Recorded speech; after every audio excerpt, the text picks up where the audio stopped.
the show begin. Golden beers and Belvederes, good pours, good smoking stories shared here. Bourbon beers and Belvederes, three good friends with something to say. Come on in, leave the long week behind. Pull up a chair and stay for a while. Bourbon beers and Belvederes, the show's about to come alive.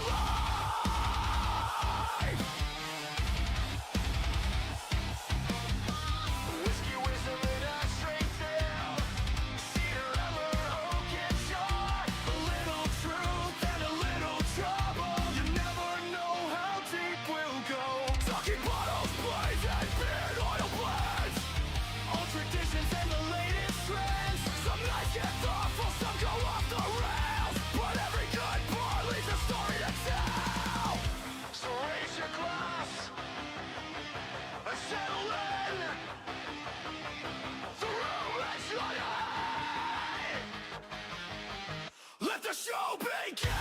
Bourbon beers and Belvederes, good pours, good smoking stories shared here. Bourbon beers and Belvederes, three good friends with something to say. Come on in, leave the long week behind. Pull up a chair and stay for a while. Bourbon beers and Belvederes, the show's about to come alive.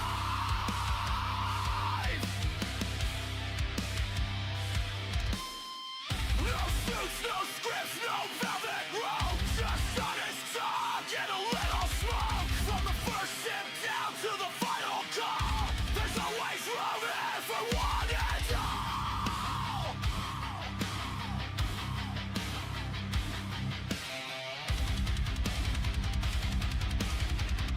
There's always room here for one and all.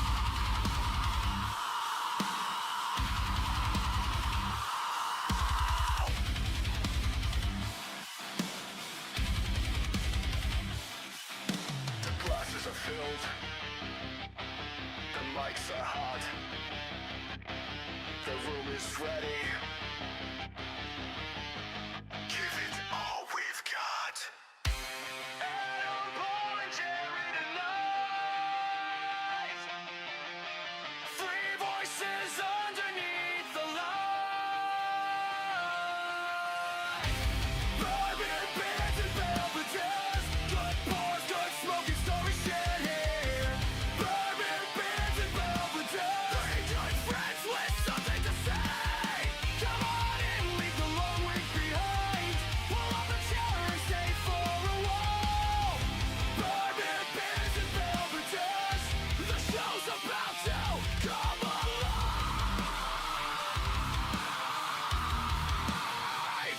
Grab a pour, settle in. Bourbon beers and Belvederes, let the show begin.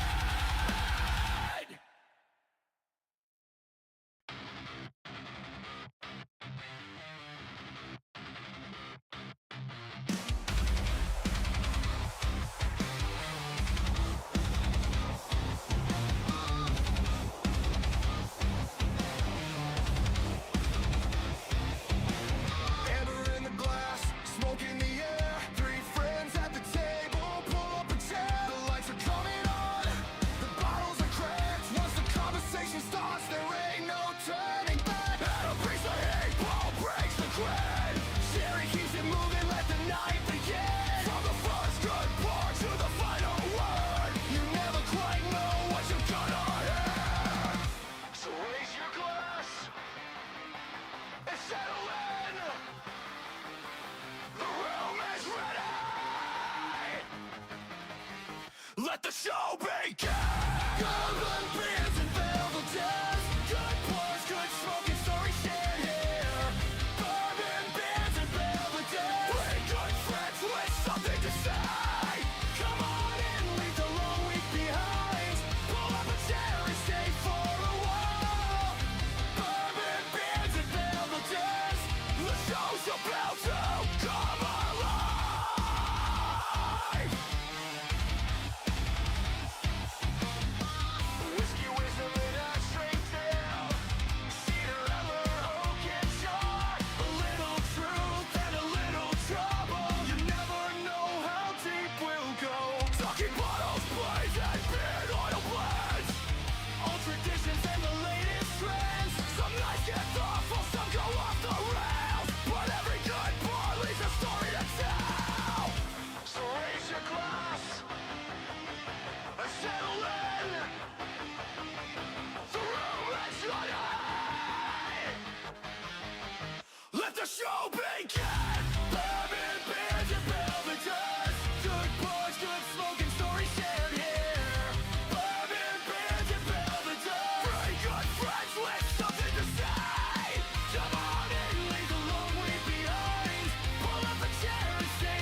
is ready. Give it all we've got. Adam, Paul, and Jerry tonight. Three voices. Yep. I'm ready. Ready to go? Welcome to Bourbon, Beards, and Belvederes. I'm Adam. And I'm Paul. And I'm Jerry. And this week we've got another awesome guest. We'll get to them in just a moment. I'm going to let Jerry do their introduction. He's the one that got them to agree to come on. We hope they're going to have a good time with us. Just like always, we start with a palate warmer. So I'm going to go ahead and go to Paul and see what Paul's drinking. I went back to an oldie but a goodie. I always forget about these guys. We've talked about them before, but probably bottle kill this one tonight. The Redwood Empire Pipe Dream. Oh, yeah. Great bottle for $40. Fantastic bourbon. So got maybe 3 pours in there, so it'll probably be an empty bottle by the end of this one. Right on. Jared? I went a little different route. I went with a Copper and Kings American brandy aged in rye barrels, a 10-year-old, 111 proof, selected by our buddies Copper Pot Brandy and Cumming Whiskey. So start with that one, and then I got a few others lined up down the road. I should have my rum finished by Wednesday, hopefully. So I'll get you some samples of that. I see our guests have drinks poured up as well. So what are you guys drinking on? The whiskey in my teacup. We didn't bring the bottles out here, but 1792, just, basic 1792 small batch. That's it, man. Tonight. I have more than a few, as you can see. Just a couple. There you go. And I just added a sweet wheat to that collection last week. So I was going to say, I almost texted you guys. I was in a store yesterday, and they had almost the whole collection of 1792. First time in like 5 years I've seen it readily available on the shelf. The 12-year, full proof, the sweet wheat, like it was just all sitting right on the shelf, not behind the counter. And I was like, finally. Was the rye sitting with it? Nice. You heard they're coming out with the rye, right? The rye was not there. I did look for that, but it was all of them. I mean, not the what's the one that you can't get in, the port. Yeah. And then, I think it had everything else except the port, which I haven't seen a sweet wheat or a full proof in forever. So there's the port, there's the 225th anniversary edition. There's some other new one that I saw the other day that was kind of like the 225th. I don't remember what it was, but I'd never seen it. And I was like, well, I'll never see it. I think it's got a blue band on the neck. Yeah, I got that sweet wheat for $65. Mm-hmm. Like, all right, Nice. why not? So good to see them back on the shelf. That means things are correcting themselves. that's right. That's right. Yeah. So I went with a pick. This is an old Scout pick from a local store here in Lexington called Ernie's Spirits. It's 6 years aged, distilled in Indiana at MGP, bottled by Smooth Ambler in West Virginia. Smooth Ambler by itself is great, but this pick is incredible. So I snagged 3 or 4 bottles of it. The best, I hate to admit this, but the best Smooth Ambler pick I've ever had was Total Wine's pick. I wish I still had some of it. It's really good. So, all right. So we talked about our pours. Jerry, tell us who our guests are and why they decided they would sit down with us and all that good stuff. Yeah, so I don't even remember when it was, but I went to the Orlando Boutique Cigar Festival, and one of the first tables that I made it to was the Chaffiot Collection. And the first cigar I had that day, which I'm not saying it just because you guys are here, but definitely kind of ruined my second cigar that day because I bought 2 from another company and I was smoking it afterwards and it was all right. And I smoked it again a couple of days later and I'm like, this is a damn good cigar. I don't know if it was just being outside or having this before it. So I went back and grabbed a couple other cigars and asked if they'd come on, and he said, yeah. And this was last year sometime, wasn't it? End of last year, end of 25? I think it was or early this year. It was a early while this year. I think it was January, February. It was a while ago. If I recall, yeah. It was a while. So we have Mr. and Mrs. Chaffiot with us. How you guys doing? Good. Yeah. We're great. This year has flown by. So whether it was this year or last, it feels like you blinked and we're really already done. It's like, dog, we're already looking at like Halloween. How is that happening? It's insane. So you got, go ahead. I was just talking to my wife about this the other day, and here it is, almost the middle of August. My kids go back to school this Wednesday. Like the whole damn summer's gone, just flown by, you know. So yeah, school starts tomorrow around me. Yeah, same for our 4-year-old. So you gotta start getting up early with them. It's like we're back in school. Like, you know, it sucks. I gotta get up before them. It sucks, but it's not. But there's also there's also a benefit. It's like, I don't know how you guys are with your kids, but we typically are kind of lax with the kids during the summer months in terms of like letting them stay up late. So we will let them stay up late, you know, during the summer. But it's like only because they sleep in late. If they didn't sleep in, it would be a hell no. Yeah, but they sleep in. So so I am looking forward to that, like going to bed early. I'm not gonna lie to you. Like, yeah, there's that for sure. How many kids do you guys have? We should have 2. Okay. We have an 8-year-old boy and a 4-year-old girl. Okay, well, I was going to say it does get easier. You know, the going to bed earlier at night. There's that aspect of it, but our kids are old enough now that they get themselves up. So I don't, you know, I work from home. My day job, I work from home, and then we own our own business. Yeah. So I don't really have to get up super early for work or anything like that. So they get up, they take themselves to the bus. It's right up here. You know, I basically have to do nothing. Man, So it's, you got it made. it's You got nice. it made.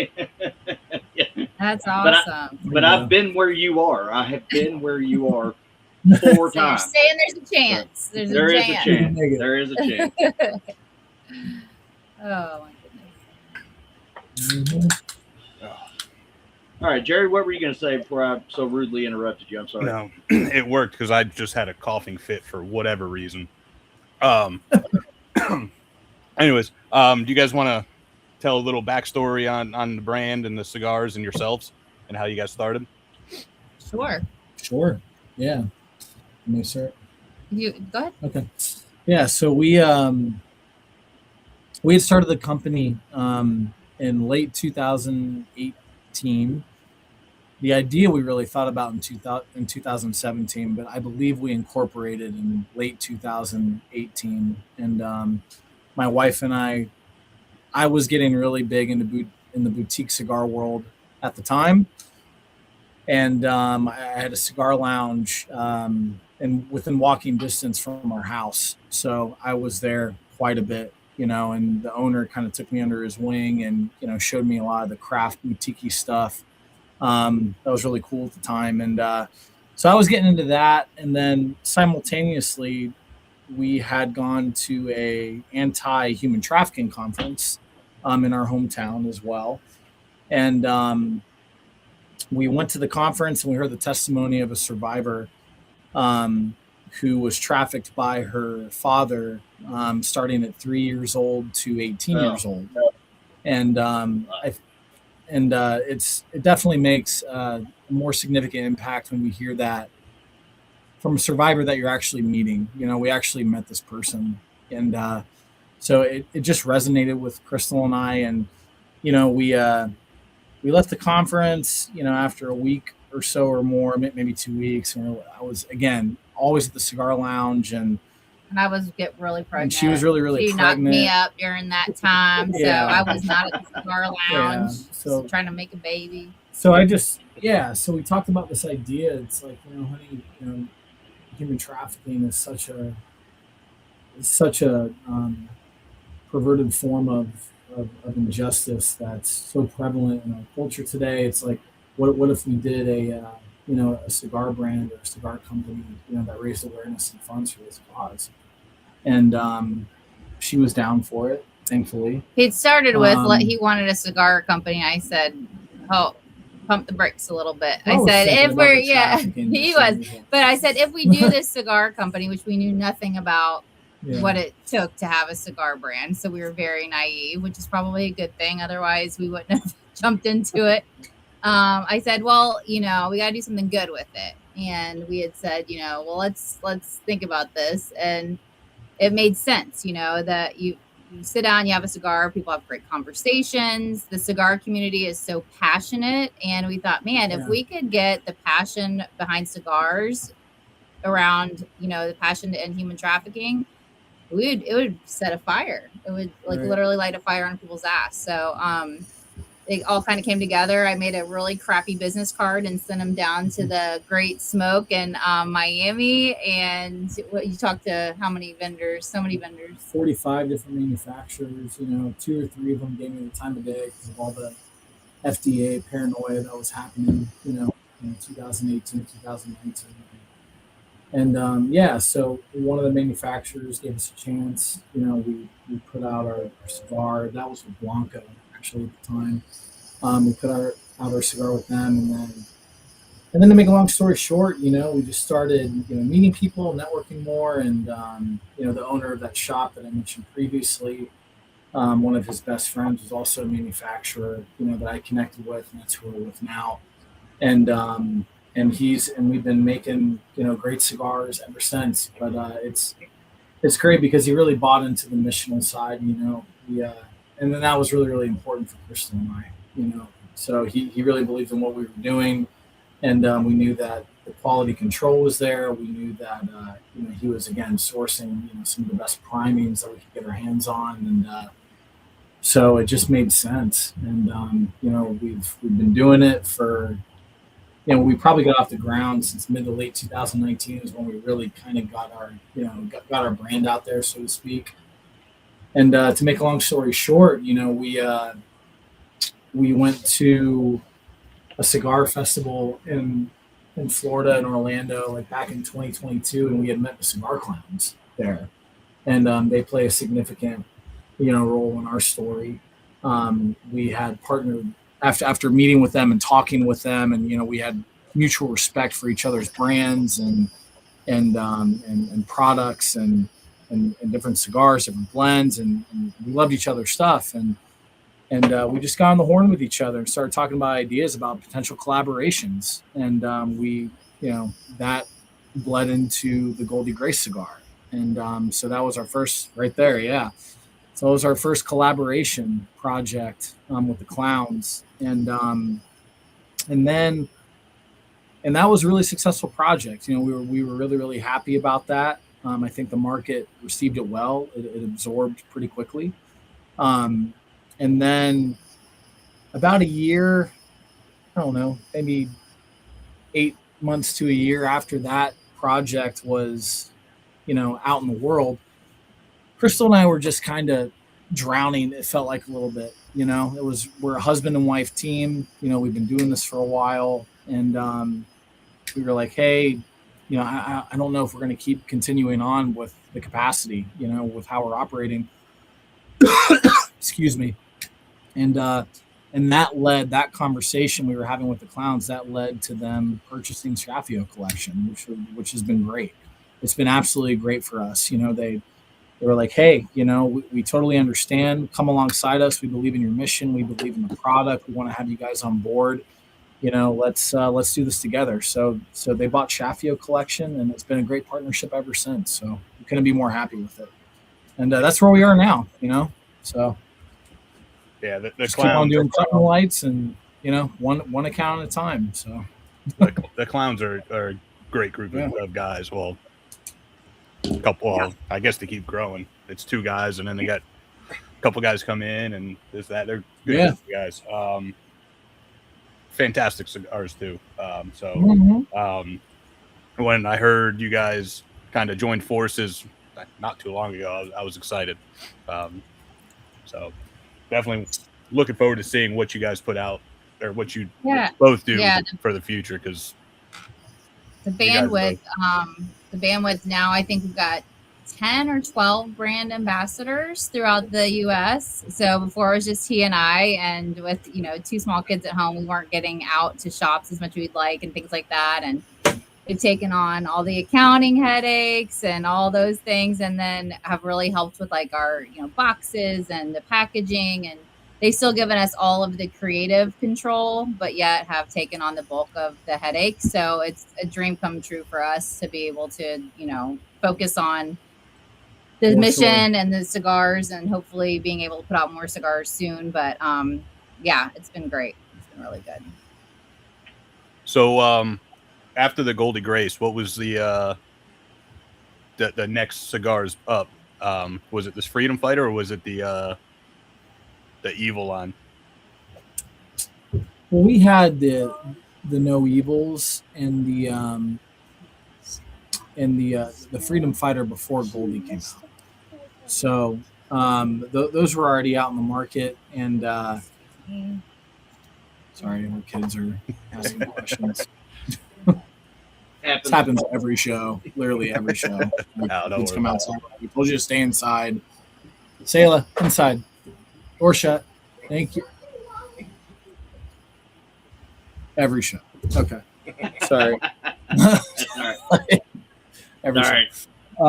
No, but yeah, sorry. Your question. Yeah, the no. Yeah. So before Goldie Grace, we had See No Evil, Speak No Evil, Hear No Evil, and we did have the Freedom Fighter, and those were our 4 core lines. Those are the same 4 core lines that we continue to, promote, broadcast. We want people to be aware of those. We want people to try those. We think they're incredible cigars. And then, then we did Goldie after that. Nice. So, yeah, and there's still some new stuff in the works, that we're constantly thinking of ideas. We constantly, have some things up our sleeve. It's just when those things will come to fruition, we have to, answer a few more questions and decide a couple more things before, I think the main goal for us was that because we didn't have the marketing capacity, like we want to make sure that we're in the stores and have good face value and are selling sticks, for all the new shops that we're getting. Right, so, it's sorry, guys, I'll be right back. We're so sorry, y'all. We're so all over this. This is why we needed help from the clowns, because this is us. This is our life. But we didn't we didn't focus on the lounges as much because we were selling direct to consumer. So we're finding now hey, we want to make sure our core line is so well received that they're anticipating new sticks. And so we kind of taken the time to actually, put the time and energy into that instead of creating more sticks than to, bring in essentially a brand new line for most people who never heard of us. So, if you've got 5 in the repertoire versus 8 or 9, it's easier for them to take 5 and then sell through those and then be ready for the next one. So it's kind of one of those, we would love to be just pumping them out, but we want to make sure we're a core line for people and not just a fly by night, try us once and that's it. So yeah. And one of the reasons I wanted to get you on is one of the things we like to do is support obviously veterans, first responders, but the other thing is like children's charities. So with this whole trafficking thing, it kind of falls in line with that. And one of the where'd it just go? One of the little things you guys had on your website, there it is. Basically, it says by the time you finish smoking a Robusto, approximately 68 people have been sold or kidnapped or forced into trafficking somewhere in the world, which is insane. It's really sobering. I know. I mean, it's not. There's nothing fun or glamorous about talking about human trafficking. It really just all sucks. But at the end of the day, it's still true and it's still happening. And most people don't realize it's happening in every single community and every single state, everywhere. It's not just isolated to the big cities. It's literally everywhere. So if we don't address it head on, then it just is happening until it happens to someone and what ends would you go to help that kid come home or help that woman be free from that. So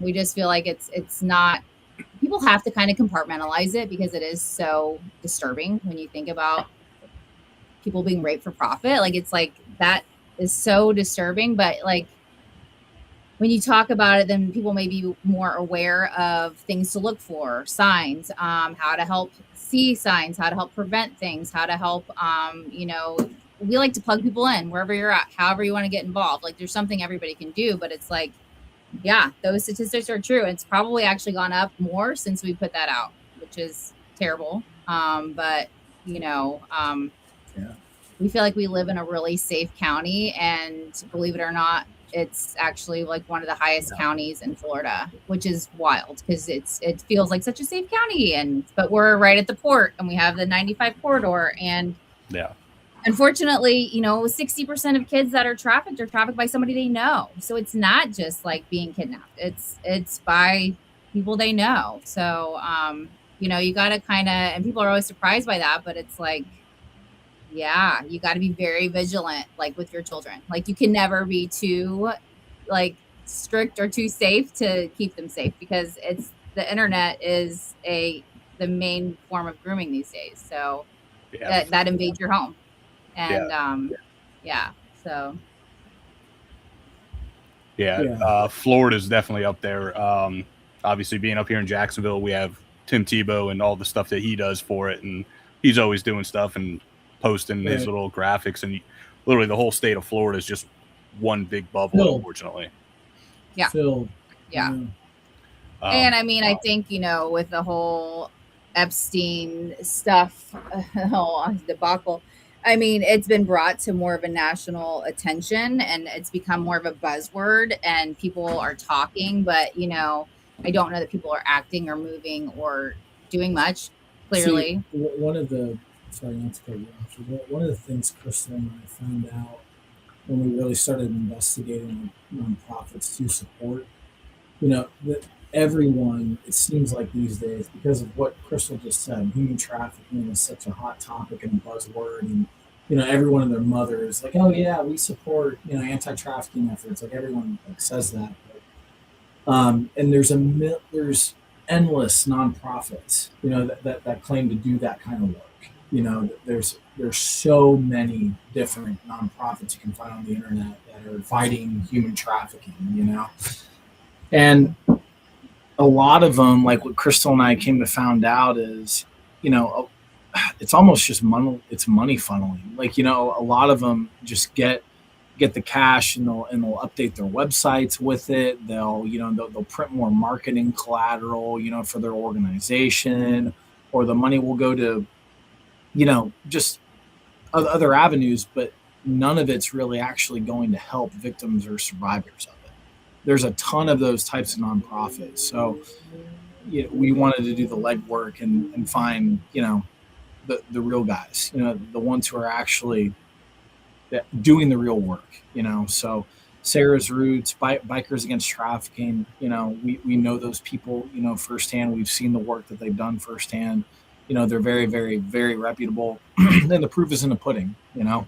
So I just always caution people, like, don't be fooled by like a flashy website, you know, or somebody who's very charismatic or has good speaking skills on the topic. Like, don't be fooled by that stuff. You know, you have to watch where the dollars go, you know. So I'm just putting that out there. Unfortunately, there's too many charities out there. They're with trafficking or any type of charity or type of a charitable thing out there. There's so many out there that are just so many that say they give it and they only give like 1% or whatever, and the rest goes into the CEO's pocket. And that's one thing we found out, because we did it was about a year and a half, 2 years ago. We did a giveaway, and part of it you had to donate to a veterans charity, and we're like, hey, these are like the ones that we found and we know from people doing it that are good.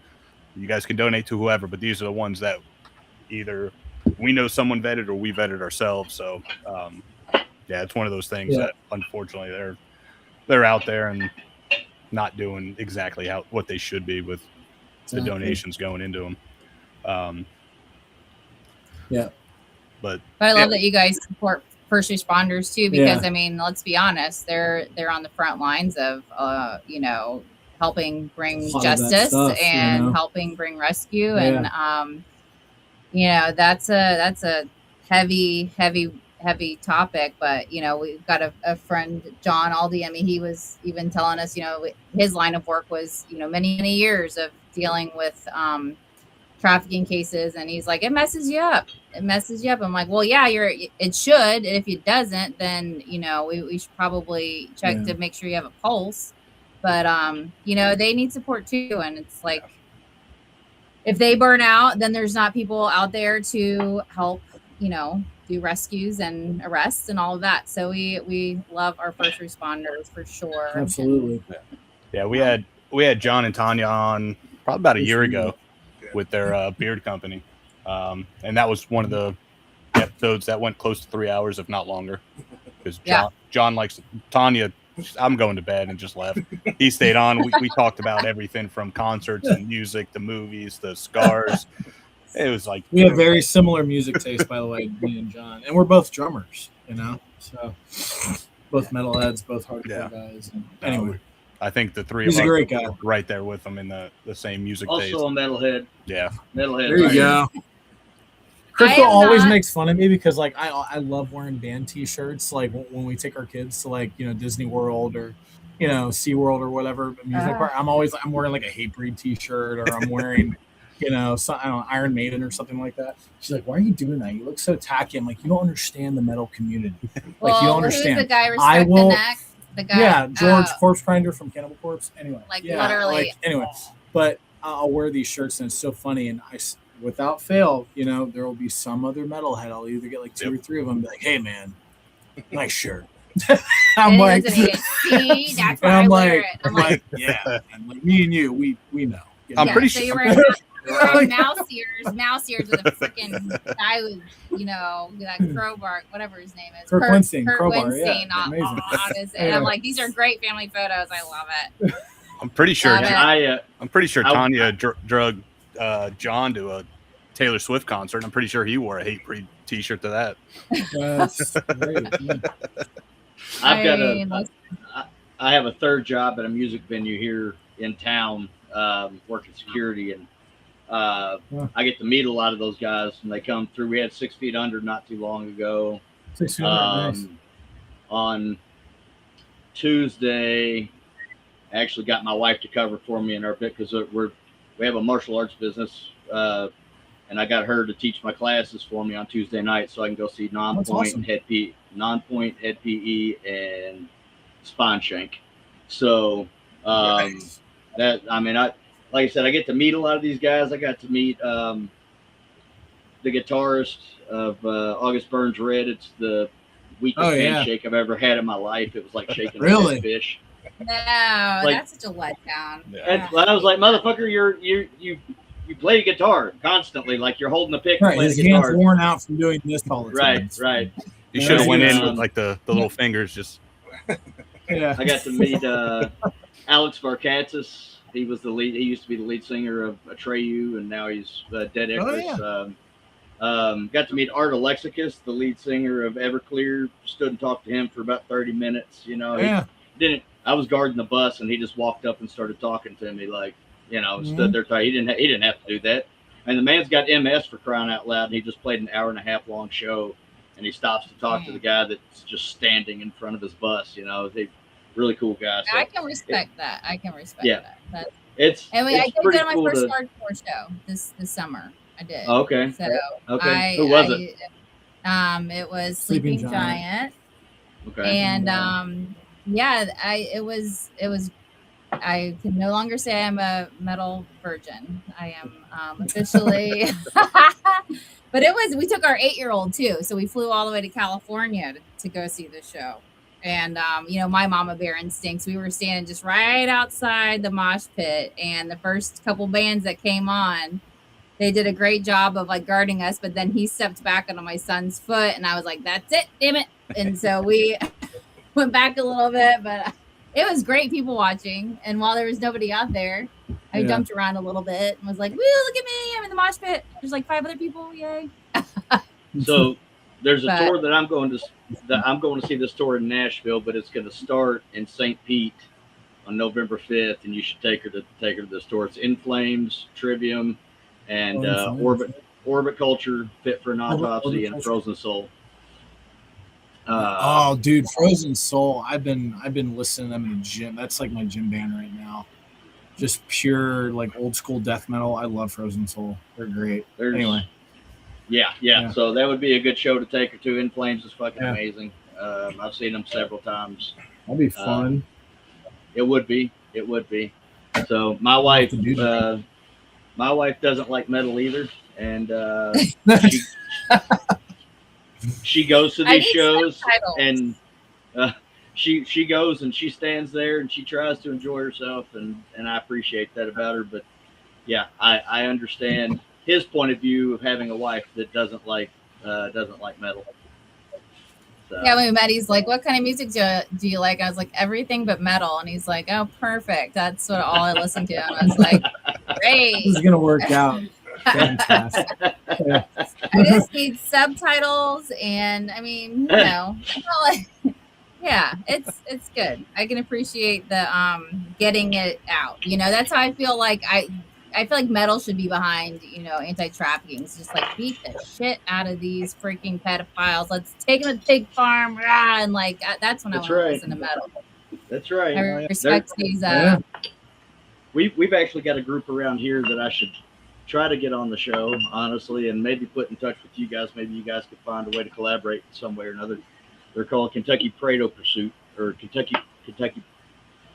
Let me look. It's Kentucky Prado Pursuit. I don't know why there's an R in there, but probably so they were shut down on the socials. Could be. Exactly. Could be. But they work with local law enforcement, and then they set up decoys, and then meet these guys, report them, and all that stuff, and then the cops show up and haul them off to jail. And I love it. There's another one around here as well.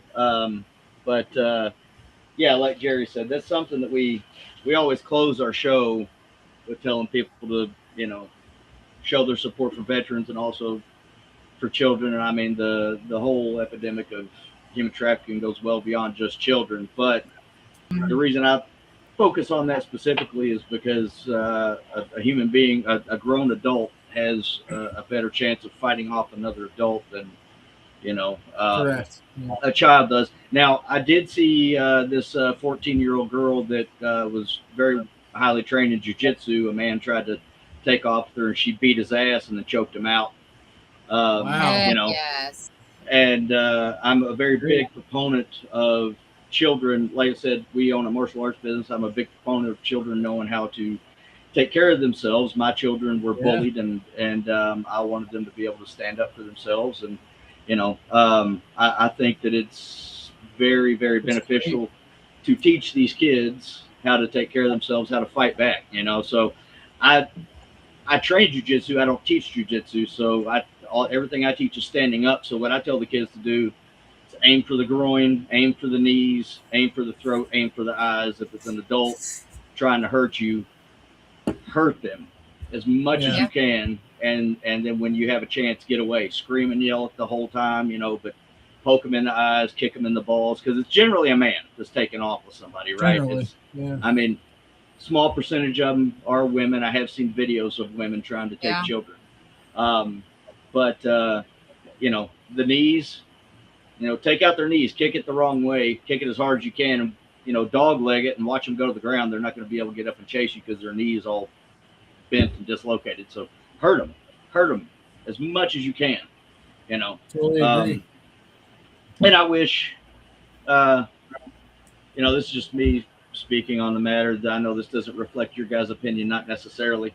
But I kind of wish there was a purge type situation where we could just go after these bastards, Well, we love Jesus, but we feel the same way. Same. I feel like an eye for an eye. Bye. That's right.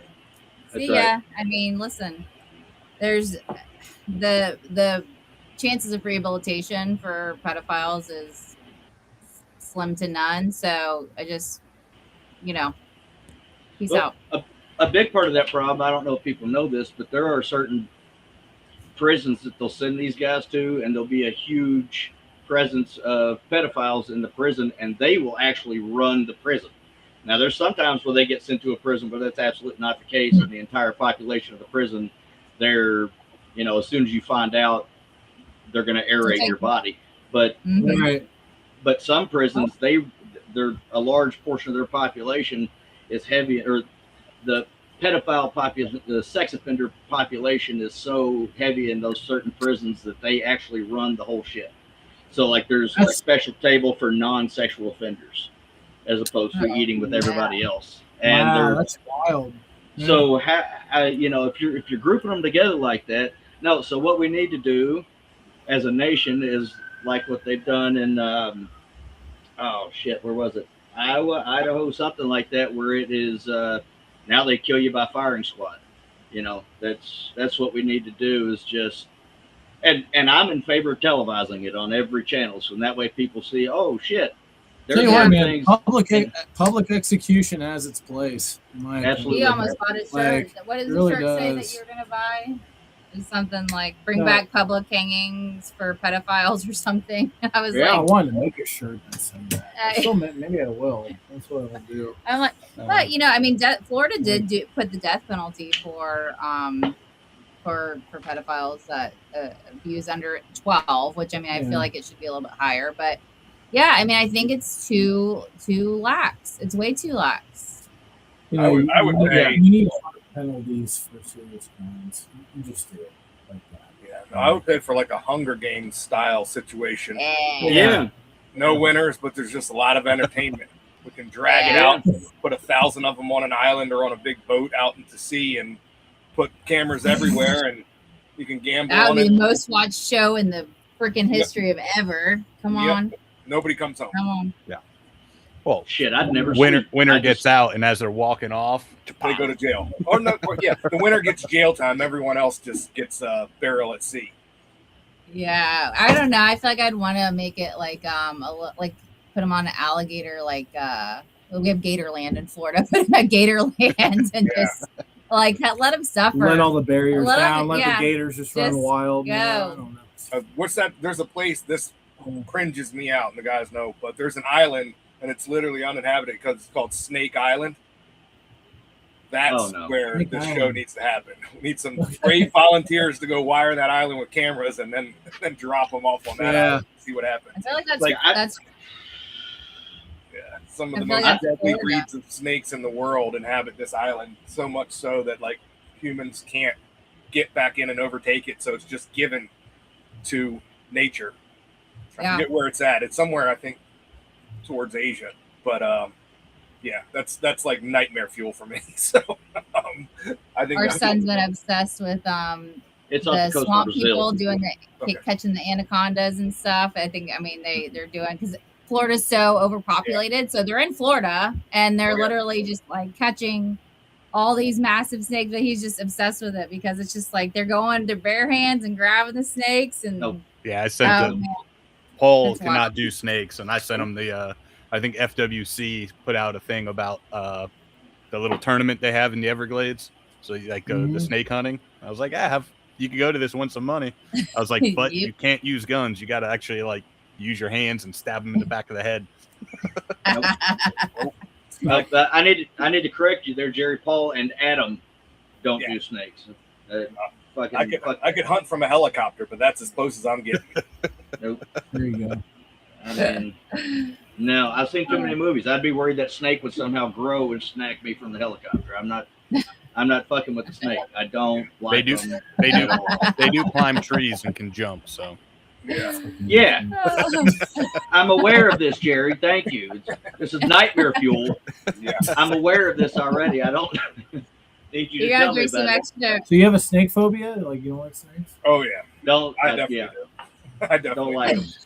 Don't like them.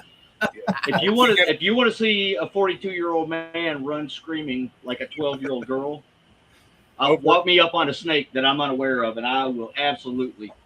I'll hit an octave I didn't know I was capable of. I promise. We had one in this porch the other day. Nope. Knock on wood. We haven't had one. Knock on wood. I haven't had one this year on my property, but I've seen them out on the road, like run over, and one that we took out when we saw it on the road on a bike ride. But yeah, when they come on my property, that's the end of their days. But I will be drenched in fear sweat when I'm done dispatching that thing. See, the problem is I'm not allowed to discharge my firearms here in the city limits. So, Oh no, I see us.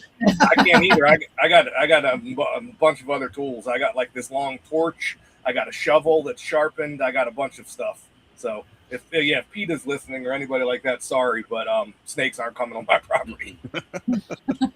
No, I don't care. I don't care. You got too many little dogs and a small 10-year-old girl. There's no snakes. I'm not saying which kind of snake that is and identify it. No, you can live and you might be. Nope, they're all they're all getting their head cut off and thrown in the river. That's classic. The cockroaches for me are like the ultimate. I'm spiders, disgust. man. Spiders. Yeah, I can't do spiders. Oh, I don't like spiders either. Cockroaches. Spiders. No. Yeah. I don't like. You're in Florida. spiders. There's cockroaches everywhere. I know. Thankfully, Palmetto bug. I've only seen a those little few flying at our bugs. house. Actually, one did crawl like it. I don't know how. I've only seen one cockroach on our back porch, and we were on an interview, and one crawled across my leg. I kid you not, while it was filming, and I jumped up out of that chair and screamed. And oh my god, yeah, it was. It was bloopers, but nope. Yeah. No, but going back to your point, though, I mean, I think there should be harsh penalties, distributed to those types of abusers. Yeah. And, our culture is so soft, in my opinion, and it's like there is a place for that. Like violence in the form of justice, like has its place, and it should be displayed. It should be televised. Totally agree with you. It should make people afraid. Like that's the point. Yeah.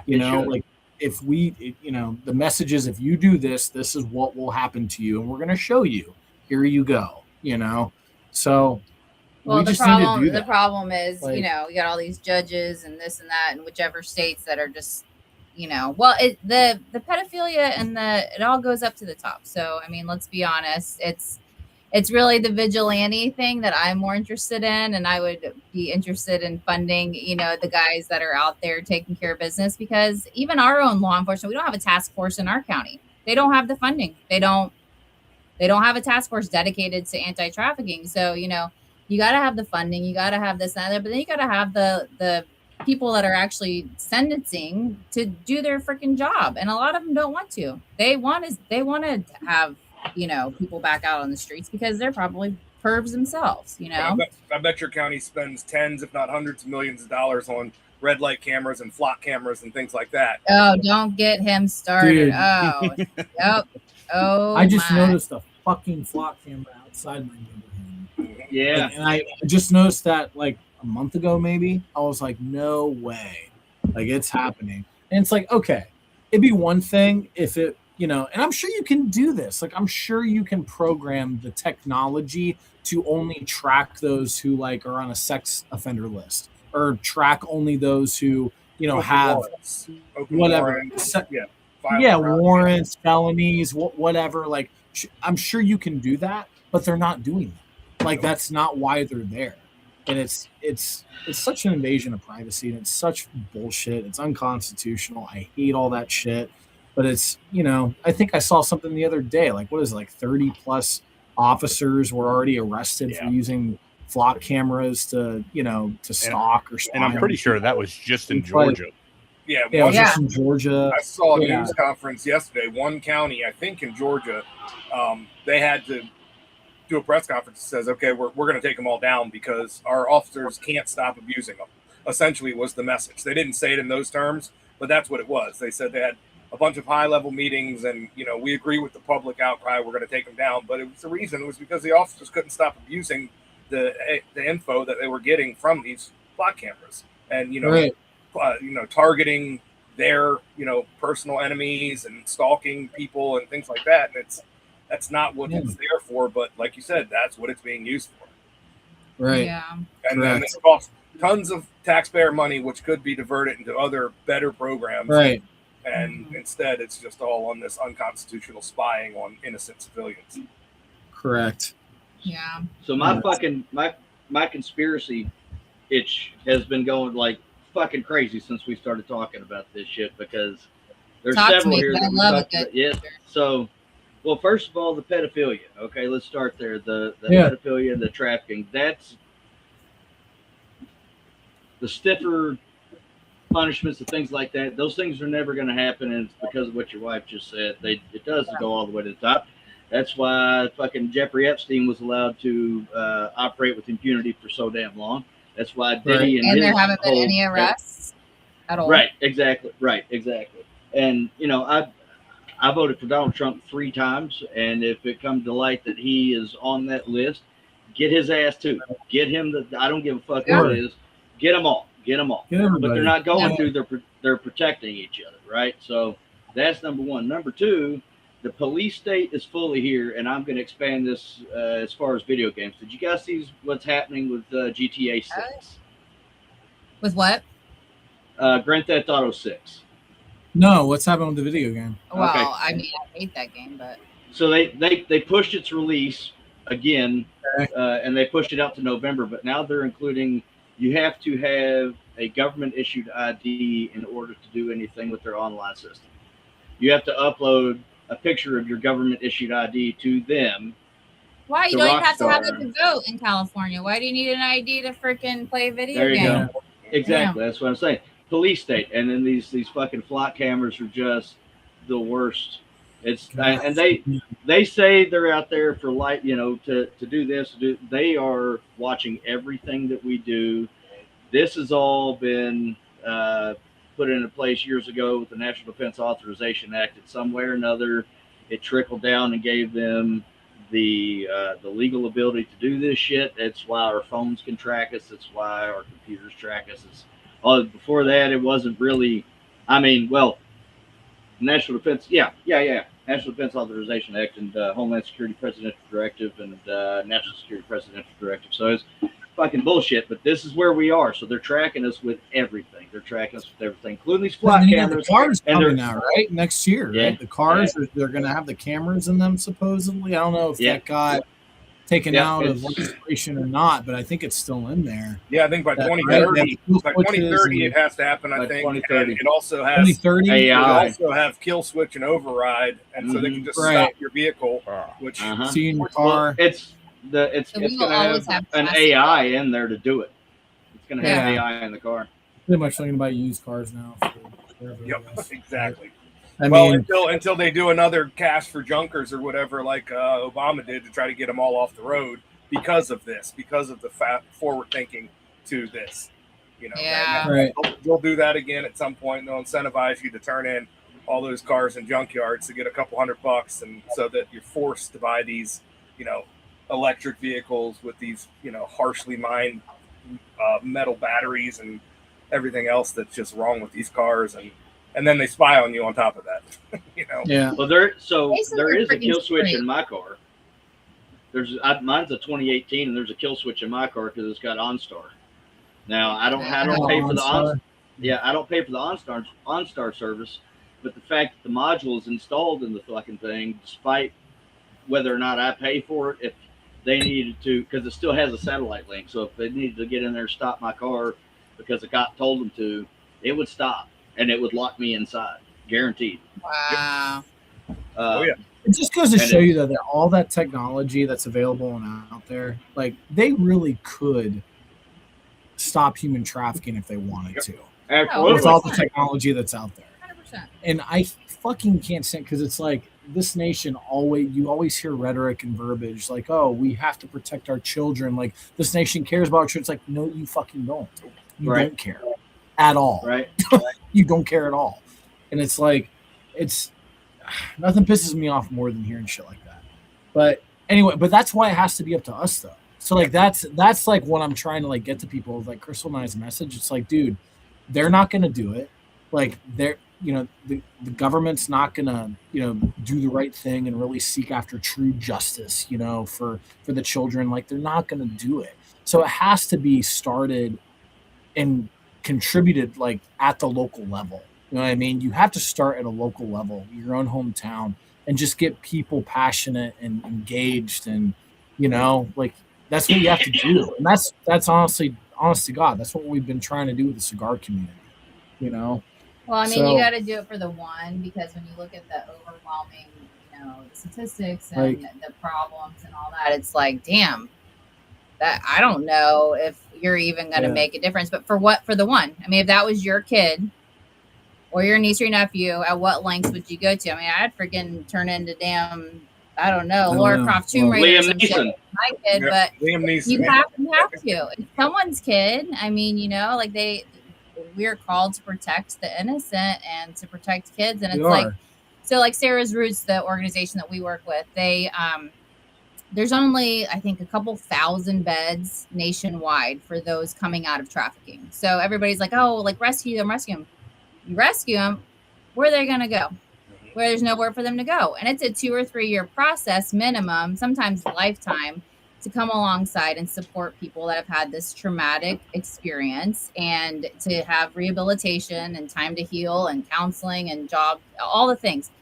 So if there's only 2,000 beds nationwide and millions of people being trafficked, there's a lot of gap there, So 6,000 beds. Yes. No, I think 6,000 would be a lot. I don't think there's that many. Yeah.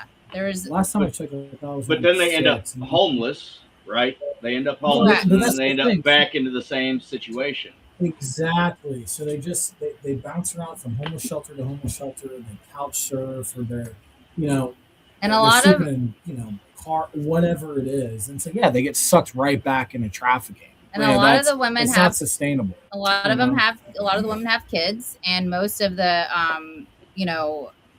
rehabilitation centers, they don't allow you to have your kids. So then they're being separated from their kids, and kids are going to put foster care. So Sarah's Roots, they have tiny homes, which is awesome. They have 4 tiny homes with the 5th one that they just got. And what it allows women to do is have the individual space to heal, but they can also have their kids. They can have a pet, and a lot of women don't leave because they are being coerced and threatened with their children, or I know pets sound really freaking like, oh god, you're not gonna leave because of your pet, but that's like their one security animal, and so they don't leave. So Sarah's Roots is doing something really unique, and we've given over, I think, $15,000 to local agencies here, which we haven't made any money, but we've given money away. But, but the biggest thing that we've done so far in our work in Chaffiot Collection, like through some of the Chaffiot Collection funds, and also through other resources, we were able to secure a tiny home for Sarah's Roots, like one of their tiny homes. Like that was our big project this year. Yeah. And it's awesome. So right now, what are they doing? They're moving it from church, like they're bouncing from church to church to try to get people more interested to donate. Bring awareness. Let them see where things. But housing is the major thing, for human trafficking, because like everyone is so, like Crystal said, everyone. Again, I can sympathize. I would want to turn into Liam Neeson, if that was my daughter or whatever. Everyone wants to be that guy, and I get that. And there's a place for that. Like, you need those guys. I'm not saying you don't. You need them. But where are they going to go when they get out? There's nowhere to fucking go, So that's our work. That's where it's been focused on, is more on the aftercare side, So, yeah. Yeah, and that's what awareness is the biggest thing to start, from the ground up, is that people hear about it, but they don't necessarily see it. Like you said, you live in a nice town, but you're right on the outskirts of places where it does happen, and it's just the awareness. Cause sometimes people see it on the news, and it's like, oh, that's horrible for them, but it's not me. It's that's not your going to inner happen thought. to me. That's your inner thought. It'll never happen to me. It'll never happen to somebody I know, and that's just not true. The statistics don't lie, and inevitably it will at some point happen in your lifetime. Most likely that it's going to happen to somebody that you know, or somebody that knows. So I think just awareness at just the base level is incredible. What you guys are doing, Agreed. Just bringing it to the forefront more so than it's a throwaway article that you see on your feed or on the news, to highlighting the real victims and how it really happens, and like you said, what the aftermath is that people don't think about, and just to get people thinking about it, get people more aware about it, and that'll help hopefully stop some of it from happening, from more awareness, and hopefully bring people to support the cause more so as well, because they consider it real and it's not just on the internet or on the TV. Right. Everything on the internet, on the TV, you don't know what's real anymore. I mean, AI is powerful, and it's just you don't know what's real. You don't know if the statistics you read are real. You don't know. You can't trust anything anymore. So you need to hear it. The statistics are always going to be way lower too, because they're just counting people that call in. Counting like what's reported. So it's actually what's reported way higher. Way more that's not reported. Way more. That's but no, I completely agree with you, and thank you for saying that. Seriously, really appreciate it. And but yeah, man, like you said, it's like you can't think you're safe because you think you live in a quote unquote safe area. Like that's we have a friend that was in Homeland Security, and he was like, Justin, we've been targeting houses like in the nicer areas like of our county. He's like, well, we think there's child trafficking going on, like in our in our backyards, right in our neighborhoods, and these are, again, moms and dads, aunts and uncles, family members, trafficking their own family. It's nuts. And it's crazy. And the kids don't go missing for the most part. A lot of times, like our friend, our now friend, who was that survivor or overcomer, like we like to say. Yeah. Her dad was a prominent member of the community. I think he even held office in their community. She went to school, church, made straight A's. And when she went into 6th grade for middle school gym class, she recognized her gym teacher because he had bought her. It's crazy. So it's like, you got to talk to your kids about that, but your kids may have a friend that is being trafficked, and they may look the part, but they're being sold at night and going to school the next morning. I mean, this is the reality of what it looks like. They for live most kids. Seemingly normal lives, and that's why it's hard to locate. It's hard to. And so I think like the more conversations you can have with your kids about the realities of if you see something, say something, and just even for them, what to look for with their friends, or just being a safe place for your friends' kids. I mean, let's be honest. You may be very vigilant with your kids, but maybe your kid has a friend that stays overnight a lot and really doesn't want to go home, or, this, that, and the other. For you to be a person they can talk to is huge. I mean, that makes a world of difference. And so, I mean, there are things that like you can do as a parent that could change the course for, somebody that plays on your kids, team at school or whatnot. And you would never think, but at the same time, it's that's the reality of what is happening. And so, it's a sick world, but there's got to be people to stand up for it and stand against it. And the more people we can get to really take a stand, I think, is when things might turn the tide. When enough people start getting pissed and being like, no, then but it's a tough battle, and a lot of people get discouraged, and a lot of people have to compartmentalize it because it's heavy. Mm-hmm.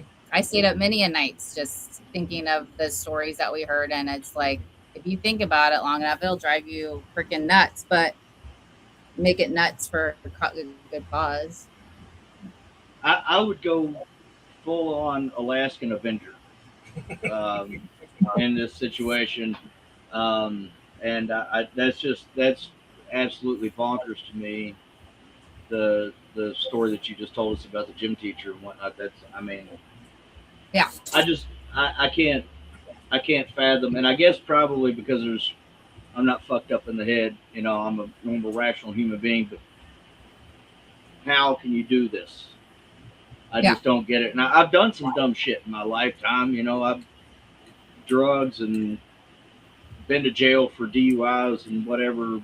Or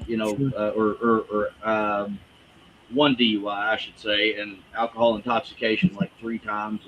Just stupid shit when I was a lot younger. I understand people make mistakes, but that's not a fucking mistake. That's whether somebody's religious or not, you can understand the what I'm getting at here is demonic behavior. It's demonic. Yeah. Well, full on demonic behavior. Well, and I think it's a great word for it. It's like so many people are afraid to recognize evil for being evil. You know what I mean? Like there is real evil in the world, you know, and this is one of the most ugliest forms of it, you know, just anything that involves kids. Well, a lot of people, you know, I always ask myself, like, how do you arrive at the point where you are interested in children? Like, how do you get there? And Justin has done a lot of research and read a lot of books and stuff, but I mean, and it's a conversation nobody wants to talk about, but like pornography is the gateway for, I would say, most offenders that end up. It plays more of a role than you think. It plays a rather big role, actually. You know, most violent offenders, you know, who not only, how should I put this? You know, it's not that it's a difficult subject to talk about, you know, again, especially involving kids, but, you know, when somebody enjoys doing that type of stuff to a child, you have to wonder, like, okay, the psychology of that person, like, what has normalized this in that person's brain, you know? And like in a lot of the research, again, that I've read, indicates that, yeah, I mean, most offenders have extensive history of pornography consumption, and you know, a lot of like the interviews that I've read, and you know, some even some of the criminal reports that I've read, like they say, yeah, well, you know, it started with a Playboy, but then that, you know, just didn't satisfy, and then it became, you know, more aggressive, more violent content, and then up and up and up and up and up, you know, however extreme you want to go, until you're finding yourself abusing a kid, and that happens all the time. So I never want to let pornography off the hook, because I don't think it deserves to be off the hook. You know, like, you have to talk about that. And again, it's an awkward conversation. It makes people feel uncomfortable, because I get it. We live in a sexualized culture. Everyone loves free pornography, whatever, these days. Like, I get it, whatever. But, you know, sorry, like, this is the reality of it, you know? So yeah, this is what it is. A lot of it's cyclical too, right? I mean, there's a lot of people that it happened to them when they were kids, and you know, but yeah, definitely, I can see where that would, you know, I have heard, you know, a lot of the people that were caught for doing something like this, pornography was a big trigger for them, and it progressed over time from something, you know, in terms of pornography, seemingly benign, into some really dark shit, and then that they took it a step further, and you know, and too, when you're watching porn, you don't know. I mean, a lot of the times, you're watching trafficking happen on porn. I mean, that is the reality too. You know, it's not just you know, everybody's agreeing and consensual to this. You don't know if you're watching somebody being raped, and that's the reality. Yeah, I mean, the Pornhub case, Lila Micklethwait, you know, she wrote the book. What's the book called now? I can't remember. Oh God, sorry, it's escaping me right now. But it's on Pornhub, because they were put under the spotlight for quite a few years, and they got caught knowingly hosting real instances of child rape on their platform, you know, and they were making money off of it. They knew it was happening. They purposefully only hired, I think it was like 8 to 15 content moderators on, like, in the whole company, and those content moderators are responsible for determining if what they're watching is consensual.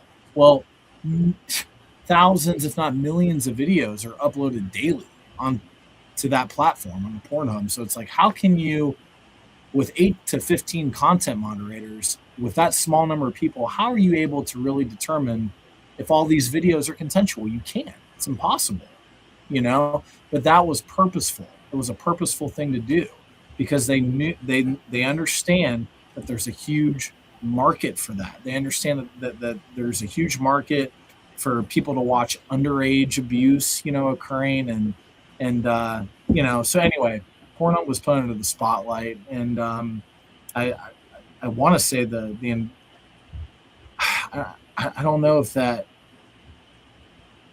the investigation is still continuing or if they arrived at any convictions or not in that investigation. I'm not sure. I have to go back and look. But anyway, but that was a real thing that happened. So, you just have to be conscious. You just have to be cautious of what you're watching. That's all. Well, yeah, I mean, that's always a fun conversation at Sip and Smoke. So people are like, how can I help fight human trafficking? And I'm like, don't watch porn. And they're like, wait, what? I know, right? It's just got real awkward. Let's smoke a cigar together. So it was settled. The case was settled, $5 million penalty and a decade and 10 years of oversight.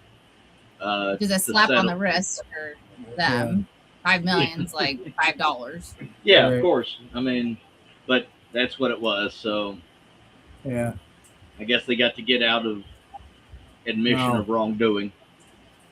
Multi-billion-dollar company, I don't know. It's just sad. I mean, back it wasn't that long ago where people would be convicted of crimes like this and they would be in a mental institution because it was deemed a mental, disability, and they'd be there. But we don't have mental institutions anymore, and that goes back to our other podcast about conspiracy theories.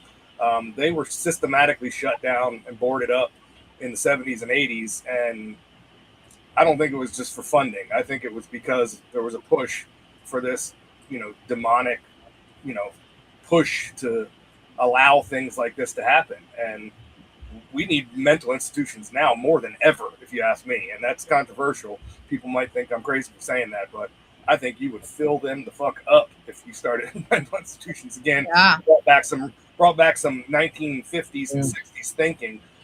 They would be filled up, and that might need to happen. That might be what this country needs. And it's talking about this topic, and then there's many others that we won't get into, but I could fill them up, honestly. Yeah. Instead of just getting misdemeanor and getting pushed out of the courts because the jails are overcrowding, these people might need to spend a few years in a mental institution, if not the rest of their life. Yeah, for sure. Yeah. Off subject slightly, but did you guys see what they're doing in Canada now? Oh yeah, that's not what I'm talking about. This is taking it a little too far. This is craziness. So they pulled the guy over. He recorded this happening. They pulled the guy over, and I'm giving her a chance to say what she gets, or him, her. I don't know if it's a boy or girl. I can't tell, but in the background there. But there's one of each. They're conspiring right now to let a huge frog go. Just making sure it doesn't come towards me. So this guy got pulled over. The cops had a physician come to the site, and the physician decided that this guy. Guys, come on. Jeez, this is our life, guys. This is just real life right here. Believe me, I've been there. Yep. But this physician decided that this guy was mentally unstable right there on the side of the road. He just said, he looked at the cops and said yes or something like that, and the cops just hauled him into a mental hospital. The guy did nothing wrong.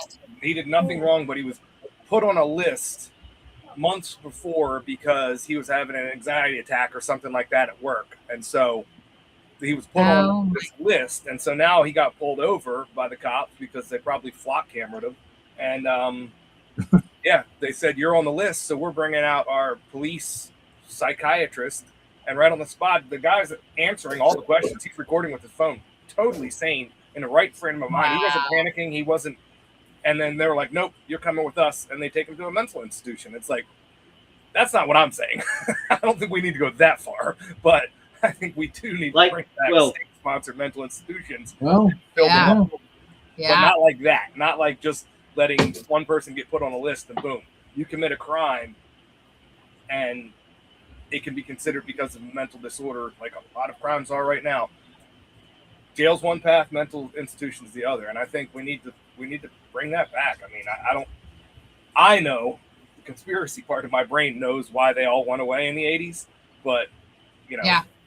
Well, I mean, there are a couple mental hospitals here in the state of Kentucky. There's one right here in my hometown, and there are people less than there were though. Right, sure, but like people are committed there involuntarily, and there are some that go there for criminal offenses because they're, you know, criminally insane, whatever the hell.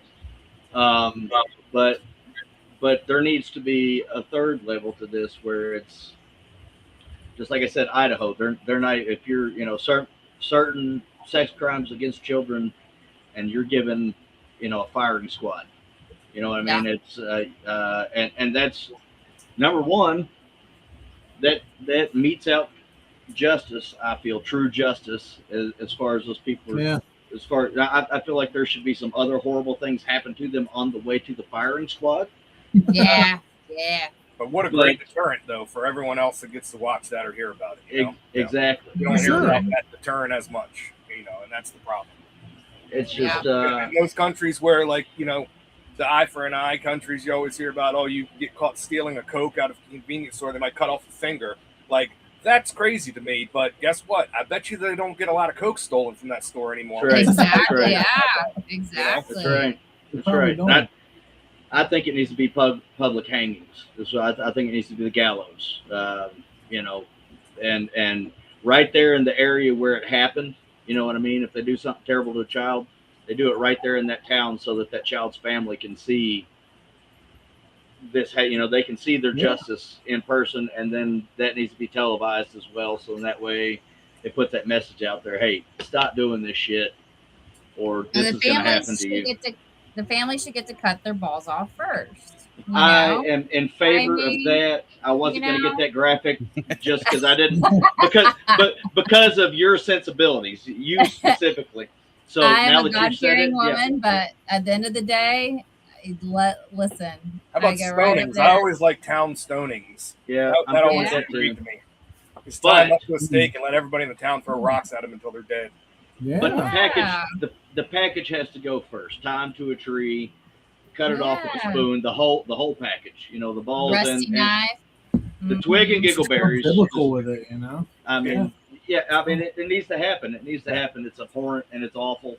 And anybody that commits these crimes against a child deserves the worst possible punishment. I mean, not specifically a child, but commits these types of crimes, period, deserves something horrible to happen to them on the way to their impending doom. Because it's just killing them, I don't feel like is good enough. There needs to be something terrible. They need to live through terror and horror that they inflicted upon another human being before they're given the mercy of death. That's just my opinion of it.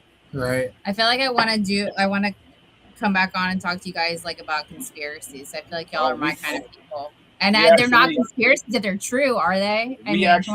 Adam and I actually do another podcast called Spirits and Secrets, where we get drunk and we talk about conspiracy theories, going from serious stuff like this to Bigfoot, to aliens, to whatever topic we want to, whatever topic we decide, and we'll film like a few episodes over the course of one evening, so we get progressively drunker. So by that last episode, you're hearing some shit.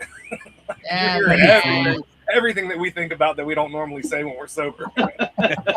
He used to think I was a little cuckoo for Cocoa Puffs when I used to talk about the androchrome and all that kind of stuff, and now it all came out. I'm like, I was right. That, you know, and then Epstein file. Listen. When the Epstein files, I told him they were eating kids. He didn't believe me. I went to the FBI website and all that stuff, and I poured through some of them myself, and I was like, okay, like a lot of references to pizzas and hot dogs, and a lot of COVID for me. It was my rabbit hole, like the Alice in Wonderland that I never came back from, where I said, and I just.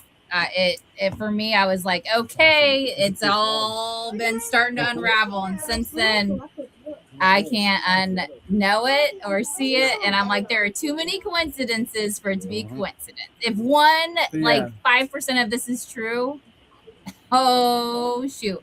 And I sent him the videos and he was like, you're just going real crazy. Da, da, da. And actually it was a friend of mine who was a survivor that turned me on to those videos. And she had been trafficked in like witchcraft and all these different things. And she sent me these videos. She's like, this will help you like learn a little bit. And I was like, oh, yeah, the occult, hold on. The occult stuff is a whole other level, but it's nasty. But there is truth in that. I mean, I don't know what to say, like there just is, I mean, they've been sacrificing kids from the beginning of time. And they the never upper stopped. echelons of power, this is a common practice. It just is.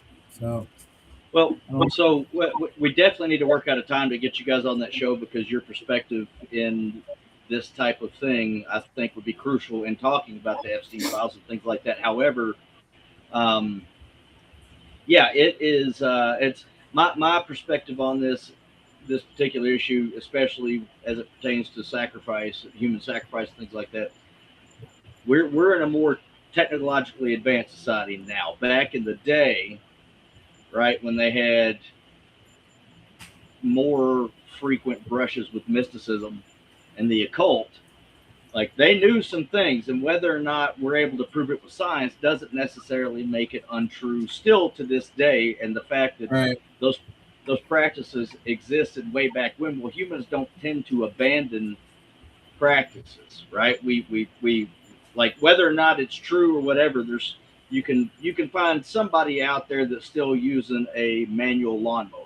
You understand what I'm saying? So, like, even though we've got gas powered lawnmowers and electric lawnmowers, there's still somebody out there using someone it. So, with like, a push mower somewhere, right? Yeah. And they see the value in that manual lawnmower over something that's gas powered, and not even just necessarily about the price of gas or the price to charge a battery, but there's something else there that they know, like, it does a better job, whatever the hell it may be. My point is that people aren't going to abandon practices in magic and mysticism, and that's obviously evidenced by the fact that you've got a friend that was trafficked in witchcraft and whatever.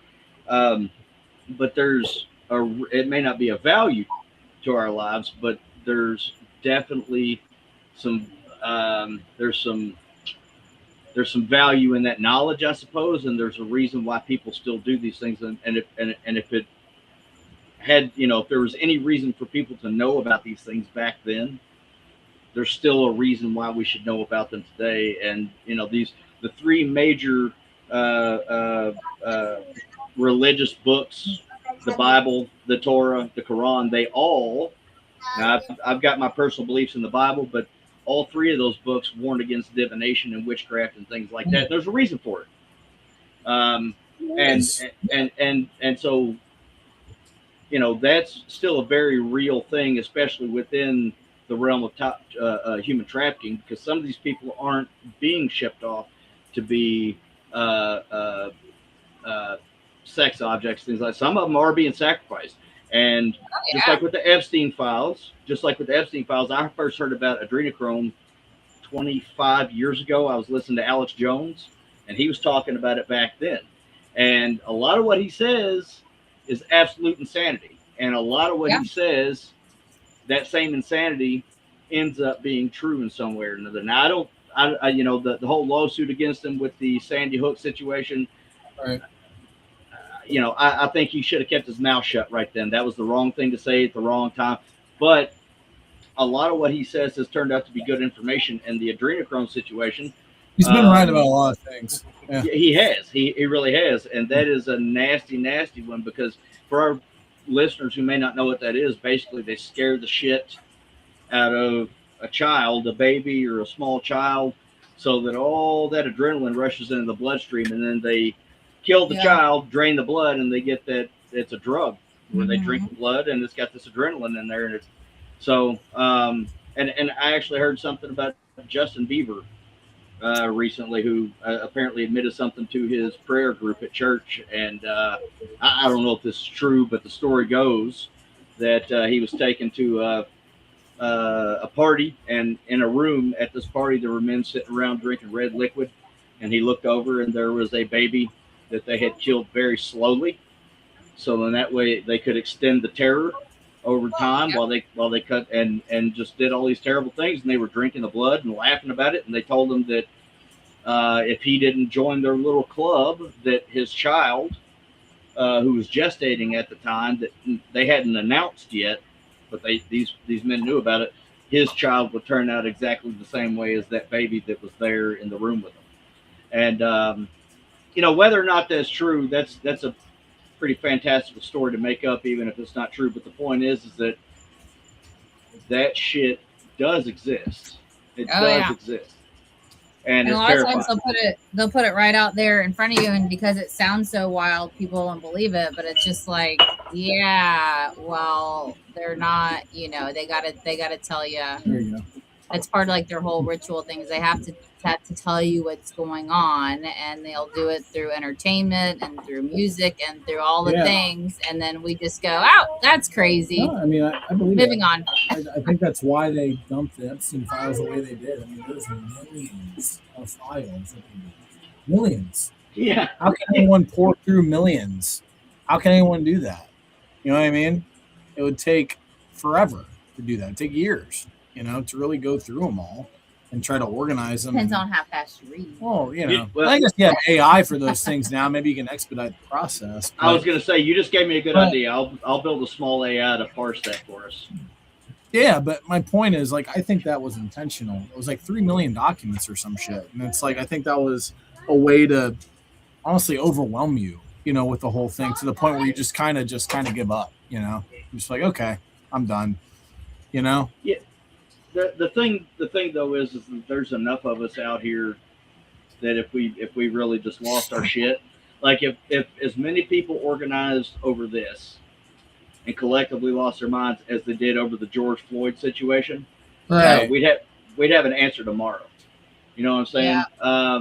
And not to trivialize or minimize it. Yeah. Well, I mean, no matter what side of the argument you land on, I don't want to trivialize or minimize the life of a human being in George Floyd, but this is one person versus millions of people. Well, that's what I'm saying. And nothing, of course, I don't want to trivialize, marginalize that either. My whole point is it's amazing that you didn't see any riots, when the stuff came out. It's amazing that you didn't see anything when the Epstein stuff got released. Nothing. It's for children. It's are you fucking kidding me? Anyway. It's to the point where we're so desensitized, where it was we knew we would never find out. They told us we were going to find out. We were going to know what was in these files. They told us, yes, we're going to release them, yes. But we just knew deep down we would never know the truth. And so when we didn't find out the truth, we were just yeah, we knew that. And it was we're just so defeated.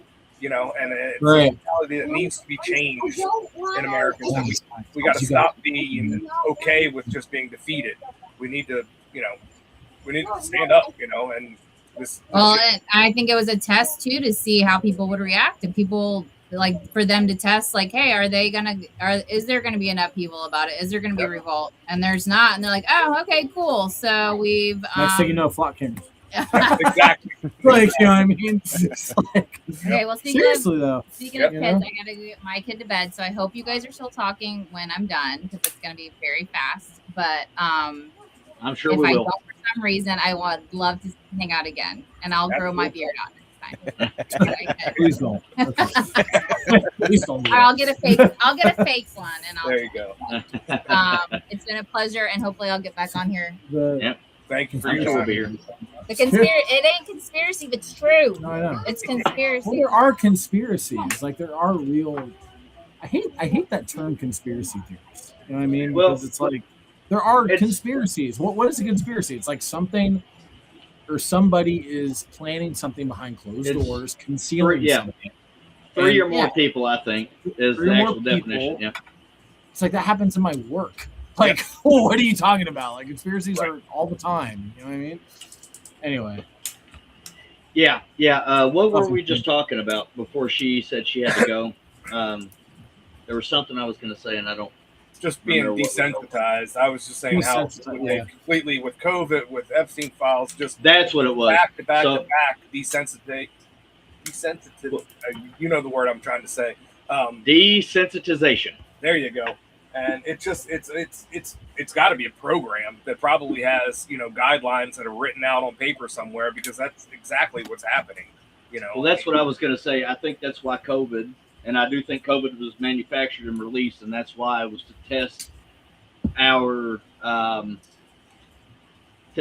test how susceptible we were to what's the word I'm looking for? To basically just doing what we were told, right? Just do what you're told.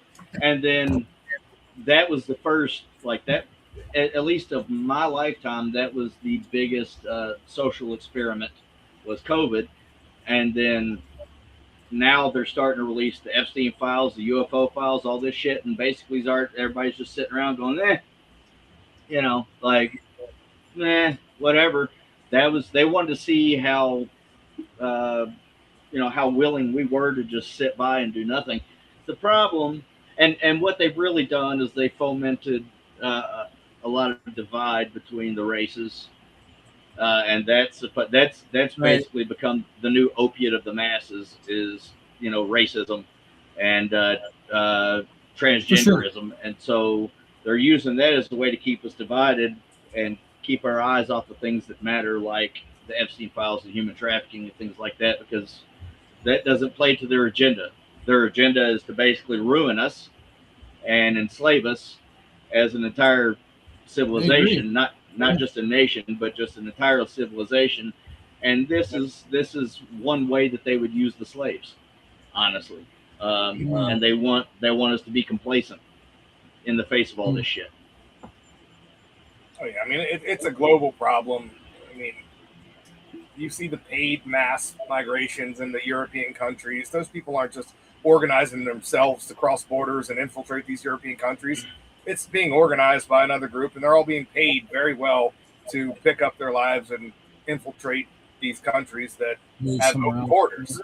You know, and it's past an experiment at this point. Like you said, it's to a greater agenda, and it's got to stop. I mean, it's going to be a sad world to live in if we just all sit back and wait till it comes to our little hometown, because you see it on the news all over and it's disgusting. And then, but like you said, like I said, you're desensitized. You're just like, well, as long as it doesn't happen to me, as long as it doesn't change my experience, and it hasn't yet, except from what I see on the news. But eventually, terror will overtake everything, and that's what they want. Well, a good use case would be Africa, right? Like, I mean, forget about what continent I'm talking about, and let's just talk about the fact that there are more slaves of all kinds on the planet, in a specific place on the planet right now, than there ever than all the rest of the slaves in human history that we know of. Like, there are millions of people that are enslaved there right now, and it's terrible. They use them for all kinds of horrible things, not just labor. So let's forget the term slave as it relates to slave labor and think about what it actually means. It's you're as a slave, you are used and you belong to another human being. It's abhorrent. It's terrible. It's awful. It is. But while this is incredibly important to talk about and bring awareness to, I still want to hear more about some cigars. So if we could change topics to a little lighter subject. I was trying to think of a good transition to it, because obviously it needs to be said. It needs to it's good out there. Good conversation that, you know. Yeah, I love these conversations, by the way. Like, I think they're fun and fascinating, but they need to be had too. Like, I wish more people would talk about these things. And we can get back to it, but I definitely want to talk about this Freedom Fighter cigar that we're talking. Yeah, I'm almost done. So we are a cigar company. We're not, you know. I literally just finished it. I got down to. How'd you guys like it? Fantastic, man. I got down to that little bit there before I started burning myself. Do you want to tell us a little bit about this cigar? Absolutely. So Freedom Fighter is a Brazilian Matafina wrapper, Ecuadorian binder, fillers, all from Nicaragua. Box press, 6x54.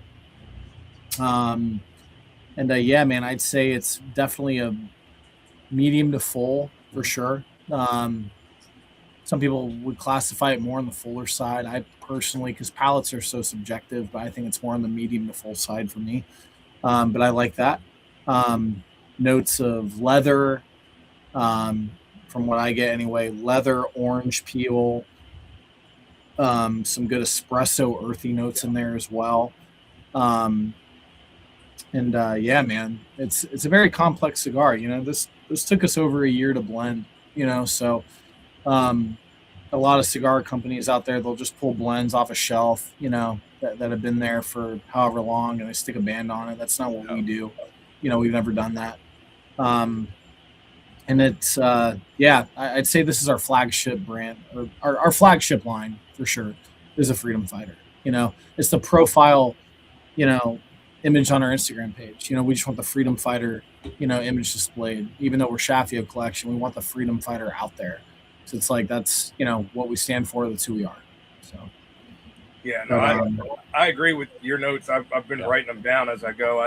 I wrote down medium plus, earthy, citrus, cinnamon on the finish. And the final third, I was getting some cinnamon notes, which is perfect. fantastic. I love spice. Yeah, I love getting that. You spice. Guys, sorry, I didn't mean to cut you off, but did you guys retrohale at all? Do you guys retrohale cigars? Yeah. So okay. On the retro, for me, especially towards the end, it was a lot of like this. It's a weird note, like a burnt, toasted, chocolatey, like mocha note. Mocha with that like. Mocha's a good description. Cinnamon's a good one, but I was getting like this like baking spice stuff. But I'm glad you both said like citrusy notes, because I didn't know if it was coming from the brandy, because I went from brandy to a rye back to the brandy. I was getting a lot of like fruity, citrusy notes, and I didn't know if it was coming from those two or not. But those notes with the with that like toasted aspect of it that I was getting, like I say burnt, but it's not like you put toasty. Yeah, it's not like you put the bread in the toaster and forgot all about it. It's like right on that cusp of the good burnt marshmallow. That char that you peel off the there you go. Fire. There you go. I was. I like that. I like that. Like I said, this is going to be right up your alley whenever you find that cigar out. I switched up to this Chat single barrel rye, which I get some citrus notes off of. So I thought I was getting it from this as well, because I didn't get those citrus notes until like the second, third. So I had to stop sipping and take a couple pulls off of it. But no, there is a definite citrus note from the cigar, which is fantastic, which is awesome, because that's not super common to find the citrus notes in the cigars, for me at least, which I really like. But I mean, construction, draw, perfect. Medium plus for me. Burn line was fantastic. Never went out, even though we got onto some crazy topics where I was neglecting the cigar. It got light where I had to touch up, but it never went out on me. So I'm super pleased with it. Yeah, I'm definitely looking forward to that burnt marshmallow. Jerry's right. That's going to be up my alley for sure. I'm a very big fan of cigar and bourbon pairings that give me any kind of s'more. I would say not to interrupt, but I would say go rye with this one. I started out with bourbon, more sweeter, especially the Redwood is a very sweet bourbon on my palate. And it played well. I went with the minor case rye. Oh, there you go. Which is a little less sweet. But that's more herbally, and that probably goes good with that citrus and the dark notes too. Okay. I got to get more into ryes, man. Yeah. Push me to it. That'd be a good one. That's more herbal rye too. That's a good one. I'll go ahead with it. So yeah. As we're talking about pairings, have you found a good pairing with the Freedom Fighter, or any of them in your lineup? Yeah, what do you pair with? Not to cut you off, Jerry, but do you pair with whiskey, with wine you talked about earlier, coffee? Like, what is your go-to pairing? Yeah. No, man. Again, because palates are so personal. I mean, for me, I mean, I love. Honest to God, my favorite is coffee and a cigar in the morning. Like, I love a good strong espresso or cappuccino in the morning. That's what I dig with the Freedom Fighter. I'm not I'm not that experienced in the bourbon world, to be honest with you. So I've been, trying different bourbons, here and there, to try to pair well with this. I believe it or not, I have more of a tequila background than I do a bourbon background. But You like tequila? But I'm into bourbon though, man. It's great. I feel like I kind of missed the wave because I know the bourbon's been like a big deal for a while now. But this is probably the best time to get into it since that say, wave, that bubble's starting to pop. Yeah, you can get on that second little ripple that comes behind where everything's cheaper now, so you can get some really but it's nice and more available. Yeah, more available. Prices are more available. There you go. Yep. Yeah, so I was more of an extra añejo, tequila kind of guy. I mean, it's I don't know if you ever had extra añejos, but it's dark. I mean, it looks like a bourbon. Yeah. The type of tequila that I would like. Like El Padrino and Cazul, some amazing extra añejos. Very molasses, very oaky. A little bit of pepper in there. But anyway, but yeah, for the Freedom Fighter, I love a good espresso cappuccino. If you're not like a alcohol drinker, I love. Honestly, cream soda or root beer I've had with it, I think pairs really, really well, if you like that. Yeah. As far as trying to think, man. I could definitely see some tequilas working well with this Freedom Fighter.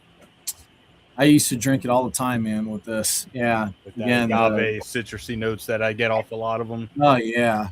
To me, that was like one of my favorite pairings. That citrus and spice from this cigar would definitely pair.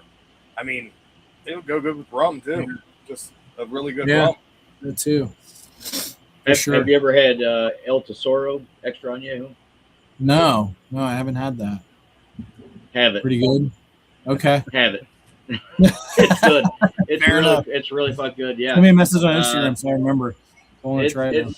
But it's a bit on the expensive side. I bought it at $140, I think, when I bought $145, but it's gone up to close to $200 around here. But this is Kentucky, so but it's really good. But yeah, I'm definitely down with the cigar that I can pair with both a bourbon and a tequila. That's awesome. Oh yeah, man. Absolutely. Believe it or not, too, man, Ron White, the comedian Ron White, I just tried his tequila for shit. That's good shit. Number one, the extra añejo is actually pretty damn good, man. It's really I'm not good. just saying that because he's funny and whatever, he's a funny comedian, but this tequila, man, actually has some balls. Seriously. It's a great tequila. His business partner was up here and had some set out on the table at Total Wine, and I got to try them all, and they're fantastic. Really? Really man. Good. Yeah. I'm always cautious of that stuff because I feel like it's celebrities and whatever, so. It's going to be better. Yeah. And 4 or 5 years ago, you could just pass it. Yeah. But now the celebrities have read the articles about, these other celebrities getting just completely made fun of for just put their name on crap product. Yeah. A lot of them are taking the time to actually pick a product do the work, do the tastings. And there's been some celebrity whiskeys and other products that we've had in the last year or so that have been fantastic. Absolutely. Yeah. And it's completely different than 5 years ago. 5 years ago, you could say every celebrity that put their name on a bottle, it was shit in a bottle because it was the distilleries just trying to give you crap and put the name on their crap so that they could sell their crap. And and it's completely turned around where probably I'd say at least 6 to 7 out of 10 celebrity products are really good. There's still a lot that are just money grabs, but they're worth trying now where they were just shelved out before. Some of those shitty ones from back in the day were they've come along too, like the Duke, right? The first release of the Duke with the silver label and the silhouette of John Wayne was awful, absolute swill. And it's gotten much, much better. They've really put in the work to make it better. So that's, but Ron White. So you got to think as far as Ron White goes, like a lot of these people, like Darius Rucker, he put out some shit that was just awful. Really? And one of the worst things you ever taste. Yeah. Was it a bourbon or what was it? It wasn't anything. It was a grain neutral spirit, I think. Yeah, it was supposed to be a bourbon. It was a whiskey. Yeah, it was a whiskey. Bad. You wouldn't taste it in a blind and say it was a whiskey. You would say, "What the fuck is this?" Yeah, it's terrible. Yeah. It's wow. terrible. Yeah. But Ron White. I've never seen Darius Rucker with a drink in his hand personally, and as many times as I've seen Ron White, which he's always got a cocktail in his hand. Yeah. Always. Yeah. Always. Yeah. So that's if he's gonna drink it and put his name on, it's probably gonna be right. Exactly. Yeah. It's gonna be pretty damn good, So and it is. It's really good point. Good. Yeah, we just recently did a country music artist, celebrity, if you want to call them, little showdown. We had 4 different country music artists bourbons and put them together or next to each other, and all 4 of them were great. They were. Really. We had Riley Green, Dierks Bentley, Alan Jackson, and I always forget Eric Church. And all of them are really good. All of them were by. And I think there was 2 that stood out for all of us out of the 4. I think we both had 1, 2 of one. Alan Jackson's Silver Belly was amazing. Yeah, that was the one I think. And 2 of us liked the most, and then the Dierks Bentley one I think was Dierks Bentley is really good. Yeah. So with surprisingly with and both the Eric of them, Church one was really good. Dierks Bentley, if I remember, he was row 94, right? Row 94, yep. Yeah, so he's actually going to the distillery and trying the barrels and making his blend. He's the one going. He said he spent like months just going to the distillery, drinking and making blends, this and that. And I know Eric Church did the same thing. Eric Church has picked Jack Daniels barrels in the past. He wrote a song called Jack Daniels. Really? They're whiskey fans. So. And then nice. She's back. Get a song. Come on now. And then for the Alan Jackson one, he obviously wasn't the one doing the tasting, but what was it? His daughter? I think it was his 2 daughters or 1 daughter, but he picked a team that he trusted to make sure that it was a good product that he was really on. Yeah. Oh, that's great. He's having some health issues, so he can't go and do things like he just did his last tour, and it is his last tour for real because he's. Is it really? I think it's similar to what Bruce Willis has, if I remember correctly. Like he will slowly forget everything and everybody, or not slowly forget, but like Bruce Willis is going to lose the ability to talk. I can't motor function. But at any rate, that was really good though. The Alan Jackson, Silver Belly. Yeah, Silver Belly. It's called Silver Belly. Silver Belly. Yep. Silver Belly. Okay. And they do like a low proof one and a higher proof one. There's a 3 I think in their expression. Yeah, I think they got a low proof one, like 100 proof, give or take, and then they're 115 or something like that. Yeah, 115. Damn. Okay. So well, really good. I said it, so I had to try it because when I mentioned rum, I just grabbed the old line single malt cask finish Caribbean rum at 65% with the very last of this final third. Fantastic! This might really. It might be better than I meant to bring a rum out here and I didn't. I get the citrus notes are still there, but I'm getting like a sugar cookie note off the cigar after drinking this rum to the cigar, which is fantastic. Not mad at that. Fantastic. Yeah, are you guys enjoying the cigars? Oh, not you. You are okay. Good. Yeah, we were just talking about we've tried it with the bourbon. I tried it with the citrus rye. Jerry tried it with the floral rye. Now I'm on to a high proof rum. Seeing where it's at, because we were just talking about, he was just saying he likes maybe with coffee or stuff like so. It changes, and we all know it changes your experience with what you're drinking, with what you're smoking. And there you go. That's Traveler Full Proof.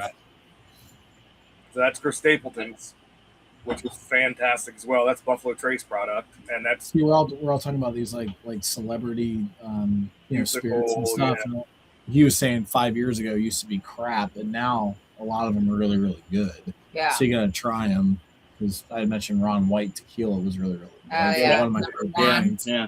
One, yeah. The standard traveler is that's one that you can drink, and that's like I feel like that could be a good introductory whiskey. I would rather it not be somebody's introduction to bourbon, but it could be a good introductory whiskey. Was it 90 proof, I think, but this is 120. $35. Yeah, that one this is much better. Much better. This is 125 proof, and it is now. As a bourbon drinker, I've been drinking bourbon since I was 19. I don't know how old you guys are. I know how old Jerry and Paul are, but I'm 43. I've been drinking. 37. Okay, so I've been I'll be drinking 45 bourbon. this year. Yeah. Okay. Yep. I was gonna say 21. Thank you. Yeah, I started drinking bourbon when I was 19, and I never looked back. So that's a long fucking time, right? That's 24 years I've been drinking bourbon. At this point, I like my whiskeys to have a higher proof. And my tequilas, I like the higher proof, anything that I can find higher proof tequila. Higher proof is better for me. So this is 125 proof, like I said, so it might be outside of a few people's wheelhouse, but it is pretty fucking good, especially as far as celebrity whiskeys go. So to let her in on the conversation we were having, that's what that was. So if you guys find it, I highly suggest getting it. The higher the proof, the drunker you get when you mix it. So if you're a mixer, go ahead and get the higher proof stuff. I just like it straight. Well, there you go. I'm the same way, but Jerry sent me a rum that I had never had, and then I found out that I could get it here in Kentucky, and you guys definitely have access to it in Florida. It's called OFTD, or it's a Plantaray OFTD, 138 proof, I think. Yeah. And Change, I Hair think, on your chest. you put that bad boy in a glass with some ice and some Coke, and it is Christmas in summer. No kidding. It is Really? absolutely. Oh, it's Oh, incredible. It's The name Holy goes down shit. to ODFT. Is that what you said? OFTD, OFTD and it's like What does that $40 stand for a liter bottle too. for a liter. But it's Really? delicious. It's Oh, it's delicious. amazing. It's high proof, so if your palate's not adjusted to what they call over 140 proof, they call hazmat because it can't. It can't legally fly on a plane because it can Oh, yeah. So 140 proof and above is hazmat. Theirs is like just under 139. It's like 138 and change, I think. But it's like $38. You can get it at your Total Swine for a liter bottle, and it's fantastic on its own. But it's high enough proof where you can mix it with It's fantastic soda, in and it cocktails. still holds the flavor because you can't mix an 80 proof spirit. Yeah. Whatever Yeah. you mix it with is just going to overpower it. Mm. So Right. you mix that, and like Adam said, it's Christmas. It's citrusy. Well, what do you like to baking mix it with? Coke, Dr. Pepper. Just a darker cola type of spirit. Okay. Because then you get all those. It's like Christmas in a glass. I mean, it's baking spices, Now- citrus. It's fantastic.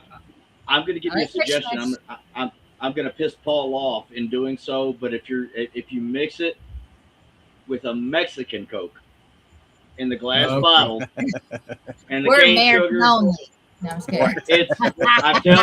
I'm telling you, I it's a understand. different world. Mexican Coke is healthier, but it doesn't taste as good. I disagree. I disagree in all the ways. And here's why I disagree, Paul. My grandfather, when I grew up, my grandfather ran the Coke plant here in where I live. He ran a Coke plant in Cincinnati. He ran one in Mobile, Alabama. During the 92 Dream Team, 92 Olympics, I was watching the Dream Team in Mobile, Alabama. My grandfather was running the Coke plant there. That was back during glass bottles of old formula. And you guys are in your 30s, like you said. Paul will remember this. Oh yeah. Jerry's also in his mid-30s. The old formula with the glass bottles, they were about this tall. They were fucking incredible. It was the best Coke that's ever been made. And that's the closest that I've been able to find to that. It's not the same, but it's the Is closest that because they used to. to still have cocaine in it? Didn't they? I think you gotta go a little bit farther back. For that. I'm not that old. I'm not that old. No, Thank you very Mexican little. Little glass bottle. You gotta get the They special little one. use cane sugar, not corn sugar, and that's why it's healthier for you, I guess. But I Corn, don't know, Yeah. corn you give syrup. me a corn nice syrup. aluminum can of Coke from the supermarket right now, and I'll drink it. I'll that's drink where it. it's I'm just saying that if you mix the OFTD with the Mexican Coke, it's a whole other level than just, which is also delicious. Peak Coke, though, this may be controversial, but the best Coca-Cola product that you can buy in the United States right now McDonald's. is Diet Coke from McDonald's. Peak Coke product. I'm more of a Pepsi girl, Really? Diet Pepsi. Oh, no. Or Diet Dr. Pepper. I don't know if we Now, can my, be my, friends. my, Pepsi? Dr. Pepper, Doc- now that's another story. We can bond over Dr. Pepper is and my that's shit. Adam's wheelhouse. Oh, I'll yes. shut up and let him talk about Dr. Pepper. I Funny keep enough, Dr. there's Pepper just- in my house. Almost exclusively Funny enough, there's Dr. just not Pepper. a lot of women that drink bourbon and smoke cigars. So mostly I'm There hanging you out go. with the dudes, and I'm all right with that. I'm a blessed fine. man. That's fine. I'm a blessed man. I order an old fashioned or whiskey at the bar. My girls are getting vodka, whatever. I'm like, oh shit. I So- love Dr. Pepper. I love it. My grandfather, when he retired, he went to work for a liquor manufacturer in Indiana, which is now called MGP. At the time, it was a Seagram's factory. And then what lured him away from there was a Pepsi plant. He retired from Pepsi as well. I'm a big Star Wars fan. They had the Star Wars cans back in the day. He got me the whole set, which included 2 gold Yodas and 1 Destiny can, which is the only one printed in color on a can. And it was Anakin as a boy with Darth Vader standing behind him. It was really cool. That's not worth something. Pretty cool. It's gone now. They all burst because I didn't let the liquid out, so the acid from all the drinks ate through the cans. I lost them in a flood anyway, but the ones that were still there were fucked. Still, my point is, I drank a lot of Pepsi because he worked for Pepsi. He brought it home. I drank a lot of Coke. He brought that home. He brought me home a whole lot of Dr. Pepper. And I got to say, out of all of them, Dr. Pepper is the superior. Yeah, superior for drink. sure. It's amazing. Now we're not like I'm not into Star Wars, but he has recently got me into Lord of the Rings. How do you guys feel about Lord of the Rings?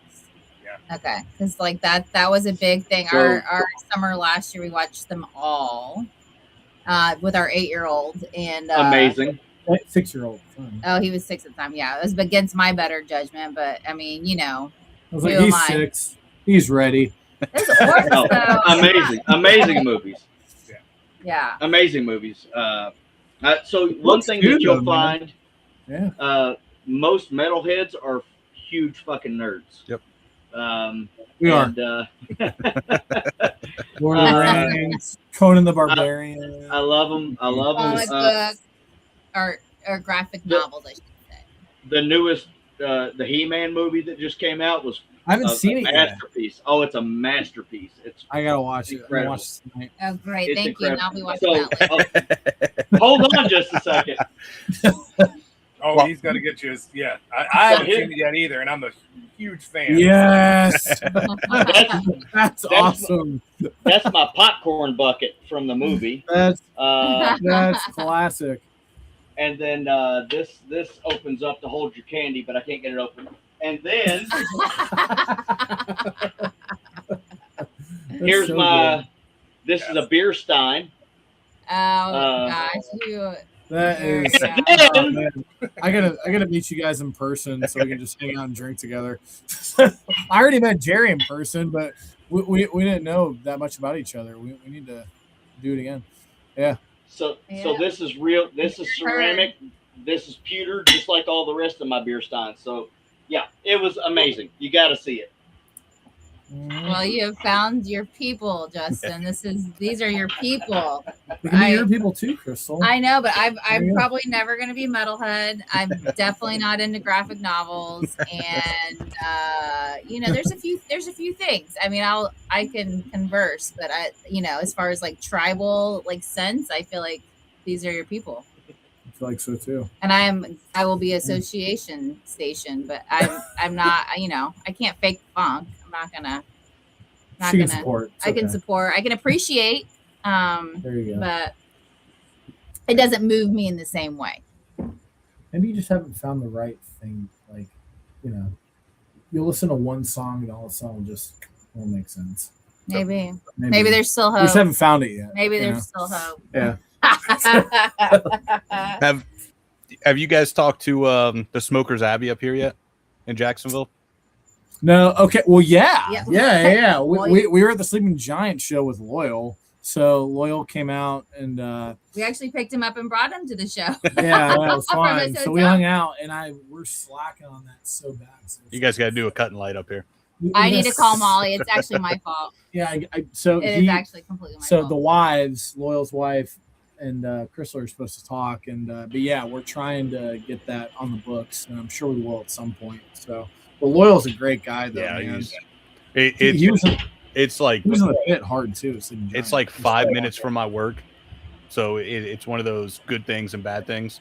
Like on my way home. Oh yeah, because you're always there. He's a cool dude. He was fun to talk to. I mean, we didn't have that much time because then we kind of had dinner together. But he's a really cool dude, and yeah, my son thinks he wants to live in Jacksonville, though he's never been. So I'm like, all right, well, we got to take you to Jacksonville. We'll bring a babysitter and spend the weekend and hopefully get a cut and light and all the things. Yeah. But me, him, and Aldi hung out during their grand opening. Aldi drove down. I walked in, and he's just sitting there. I was like, "The fuck are you doing here? Like, you should have said something." Yeah. You were supposed to. He's like, I wasn't expecting to come down until last night, and then I woke up at like 4 a.m. and drove the 4 hours or whatever it was, and I was like, "Oh, thanks." Yeah.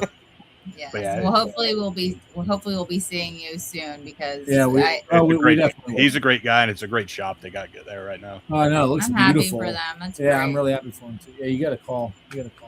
I know. I'll do it tomorrow. Write it on my list. I'll stop in to tell them that.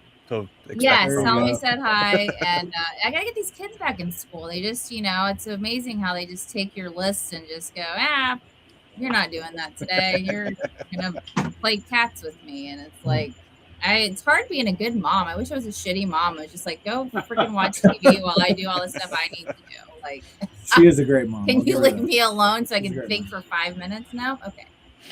What cigar are you smoking right now? The Hear No Evil. Hear No Evil. Yeah, I figured I'd go something a little bit lighter. A little lighter, yeah. That's definitely our lightest one. Do you want to talk about the No Evil line real quick? Yeah, No Evil line for sure. Yeah. So, I mean, the concept was kind of cool. So, like, we have a family-owned business, in my, my real job, my full job, my day job. And I walked into one of the offices of my boss, and he had the three skulls there. The Hear See speaking. The three monkeys. He has like a statue of the three monkeys in his office, And I walked in there, I looked at it, I'm like, that would be a really cool branding concept, for cigars. Of course, you have to make it skulls, so it's more metal, You can't just have like monkey faces on there. But anyway, so I saw that, I was like, cool, this is gonna be great. And I researched the meaning of it, and from what I gathered, there were like 3 different meanings behind the skulls. So from my research, I found that like the first meaning has to do, which is more of like a religious, maybe a more Christian meaning. It's like, guard your mouth, guard your eyes, guard your ears from intaking, bad things, evil things, like make sure you guard what you put in, right? So that was the first one. And then the second one was like a criminal code of silence. So like think like Goodfellas or Sopranos. Like I don't know nothing. I didn't see anything. I don't hear anything. I don't know nothing. Right? It's like the criminal code of silence. So that was kind of cool. But anyway, but the third meaning was what really struck me as far as being relevant towards the whole anti-trafficking mission, which was man has such a proclivity to not confront things.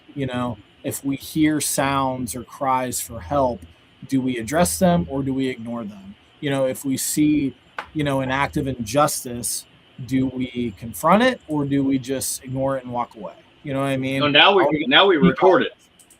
Huh? Yeah. Now we record it. Yeah, now we record it. Yeah, true. But we don't intervene. We just record, unfortunately. Yeah, we Right. just record, which is it's gross, right? Like we should do something, you know. So anyway, at the time, and that was like in 2020, I think, was when that really hit me. So I'm like, we have to do this. Hear no evil, see no evil, speak no evil. We want to communicate that message, right? For the anti-trafficking stuff. So yeah, we did a San Andreas for See No Evil, Mexican San Andreas wrapper, binder and filler from Nicaragua, S3E5, Condega, and Jalapa, fillers in there. And then we got Speak No Evil is an Ecuadorian Sumatra wrapper, binder from Nicaragua, filler from Nicaragua. And then we have Hear No Evil, which is the African Cameroon, which, by the way, most Cameroon cigars that are made is typically Cameroon seed that's grown in Ecuador. This seed is actually grown in Cameroon. So it is authentic to Cameroon. So you're getting true authentic Cameroon wrapper, binder and filler off from Nicaragua. So we spent, a good chunk of time, man, blending those cigars and that's what we're doing with that. So. I mean, the crazy thing is our manufacturer was wild enough to let us, who were ordering very small quantities at the time. I mean, at this time I was pregnant and putting bands on cigars by hand. I mean, that's how, dating back to the beginning, but he was wild enough to let him really thoroughly go through the blending process and say, hey, can we tweak this? Can we do that? And that's unheard of. Most people would be pick one off the shelf. For the quantities that we were ordering, on, but we didn't have the money or the capacity to use them out there. Cool. So that was really, really cool. Yeah. That was really, really cool. And yeah, as far as notes go, I think San Andreas, you're going to get the classic San Andreas flavors, right? From you're going to get the dark chocolate, you're going to get the espresso. In my opinion, I taste kind of graham crackery notes, with San Andreas. I think with Speak No Evil, you're going to get more of cashews. It's very nutty, maybe some cinnamon components as well. I think with Cameroon, I don't know. You tell me, Jerry, what you're thinking. This is just me, but it's more. I get a little bit. I definitely get some spice. I get a little bit of citrusy components in that cigar as well. I don't know why, but I do. Just natural tobacco sweetness, I'd say, comes out from that cigar. Anyway. Yeah, you said cashew for the Speak No Evil? Yeah. I get a little bit of that cashew almond you get some sweetness. Of that nuttiness from the Hear No Evil? Not even the nutty, more of that sweetness from those those nuts on this.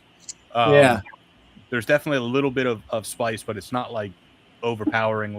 I don't want to say overpower. The Freedom Fighter had a nice bold spice to it. Right. This one, it just kind of lingers there. Let you know. Yeah. Yeah. The three of us aren't the biggest Connecticut fans, just because it's not. To me, a lot of them are just smoke and air, tobacco. Sure. I want some notes to it. This has, I agree, just enough of that. And I'm not saying this is a mild, so this is definitely more mild, medium, maybe medium. Right. But it has enough of that spice and enough of those flavors to it that enough to keep you interested. This is this would be my morning coffee cigar. Right. It's light enough that it's not going to kill you, but it has some good flavors to it. That it has that like I said, that creamy, nutty sweetness to it that is great. And I have the what was the other one? The Speak No. What was the other one? I just showed it on the camera. I had the Cino, the other one that I have. And I was going to grab that, and I was like, I don't really want two big cigars back to back, so I wanted something a little bit lighter. And I'm glad I did it. It's a great cigar, and cool. I had the Speak No Evil a couple days ago. Cool. Just to kind of get my head right for this one, I guess. That was another great one. It's right there, that mild or that medium, maybe a touch on that medium plus. And it has those nutty, toasted nuttiness notes to it. A little bit more spice aspect to it from what I remember. I've enjoyed all of them. I think the first time I've had one. I think I grabbed when I saw you. I think I grabbed one of each. I think you did. Yeah, and yeah, then yeah. a bunch of the Freedom Fighters, and then on the Deadbolt podcast. Yeah, I won their little giveaway one time. Oh, that's right. And so I got all three. So I was like, hey, I got two of them now. Yeah. So no, I've enjoyed every single one of them. I haven't smoked the Goldie Grace yet, but I've had a couple of the Clown cigars. And they're all fantastic. So can't go wrong with the Clowns, man. Well, no, shit, their new line, the Pagliaccis. Oh yeah, dude, the Pags are great. $7-8 a cigar is fantastic. Easily could be a $12 stick. Oh yeah, easily, no problem. You know, maybe even a 13. I don't know, but easily a 12. And yeah, man, and it's amazing with that cigar because same wrapper, same binder, same filler. Only difference is that so it's all Mexican San Andreas, but the purple Pagliacci, it's cured a little bit less. Yeah. Right? It's cured just a little bit less, so it has a little bit of a lighter color to it. That's literally the only difference. But that alone just goes to show you like how much power is in the wrapper. You know what I mean? When you smoke, because the flavors are very, very different when you smoke the cigars. Yeah, pretty incredible. I was listening. They were on. I don't remember if they were on Deadbolt or if they were on. I think they was because I think they were talking about their little after show they do. They were saying smoke them back to back because you'll get the flavors for both of them.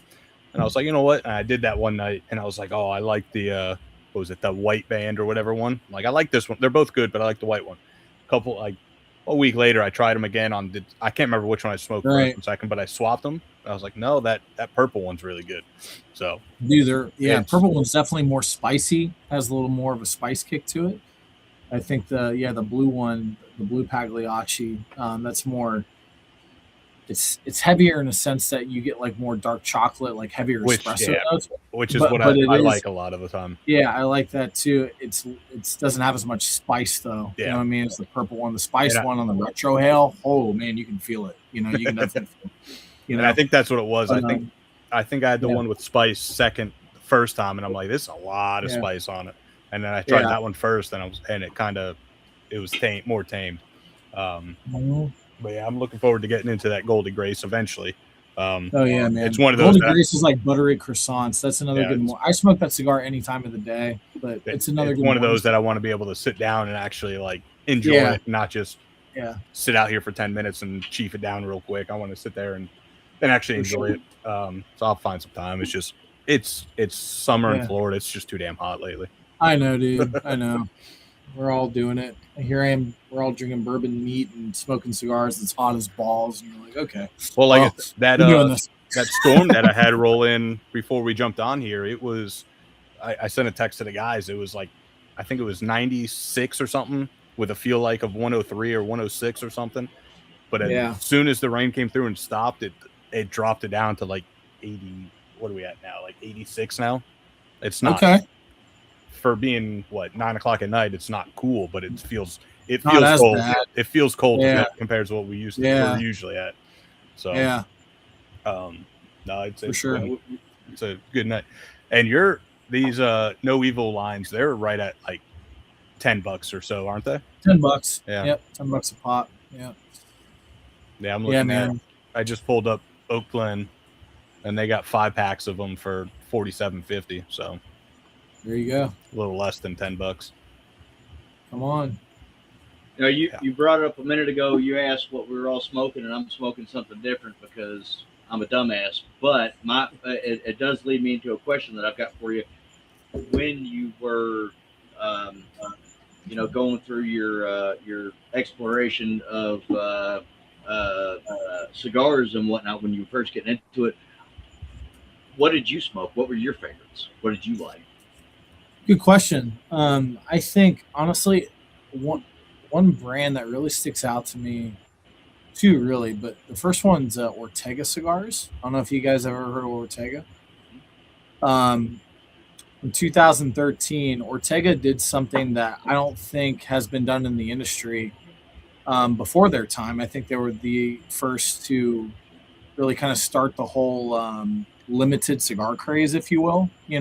So they produced the Wild Bunch, and in 2013, and they had a new blend come out. They made a limited amount for all the months of 2013, right? So 12 different blends. I only got my hands on a few of them. Crazy Jack was one that was like I think it was a 7 by 54 or 7 by 56, pretty big cigar. It was a Habano blend. I remember Warrior Joe, that was an Ecuadorian Sumatra. I remember, I think it was Fast Eddie. I want to say that was a Lancero. I want to say that was a San Andreas blend, if I recall correctly. You can still find some of those cigars out there in the wild today. Some of them are still out there. Get your hands on them if you can find them, because they're fucking awesome. So Ortega was one that had a huge impact on me, not just from a quality cigar, because he was blending it in the My Father factory, at the time. So those cigars are just so good. And the Series D by Ortega, oh my God, the Series D number 10, amazing. Mexican San Andreas blend again, incredible. And then I'm trying to think, Yayabo was a blend, or was a brand that was out for a while. I don't think they're around anymore, but that one had a big impact on me at the time. And just other small mom and pop. But again, this was like back in, like when I was first getting into this. Trying to think, because we moved into our house in 2017. I had started going to the shop maybe a year and a half before then. So call it, late 2015, 16. So like some of the blend or some of the brands that were there were still, they weren't as big as they are now. Like, you know what I mean? Like that was the first time I was trying Tatuaje, and the first time I was trying Espinosa, the Murcielago. When Espinosa came out with that Murcielago, like my shop was the only lounge that had that at the time. You know what I mean? So like that cigar had a huge impact on me. The Christophs again were big back then, especially the pissed off Christoph, back in 16. I'm trying to think, man.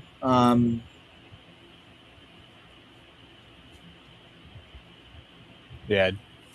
In the YouTube chat, Joseph is saying the Wild Bunch was fire and the Warrior Joe was his favorite. Yeah, Warrior Joe was great, man. The dark Ecuadorian Sumatra. I think I still may have a few of those in the humidor.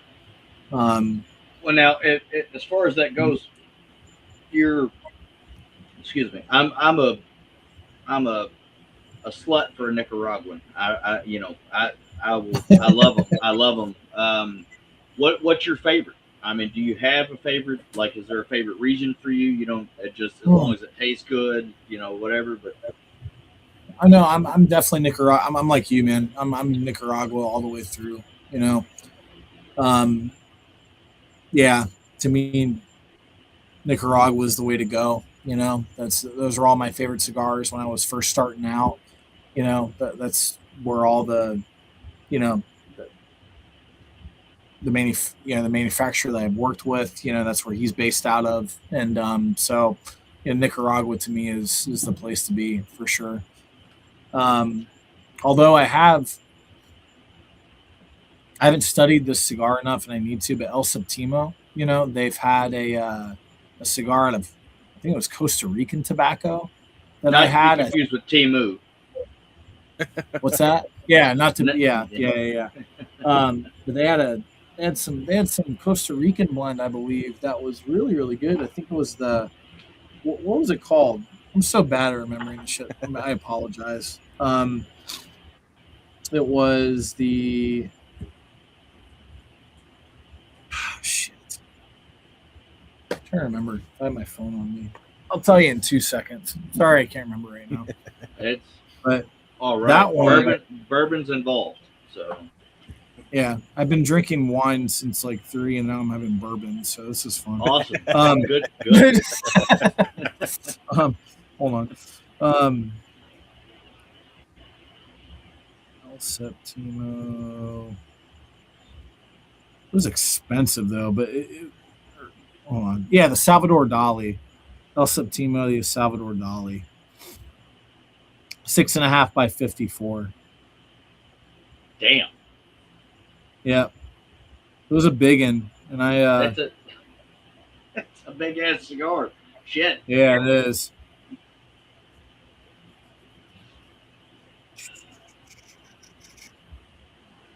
Hold on.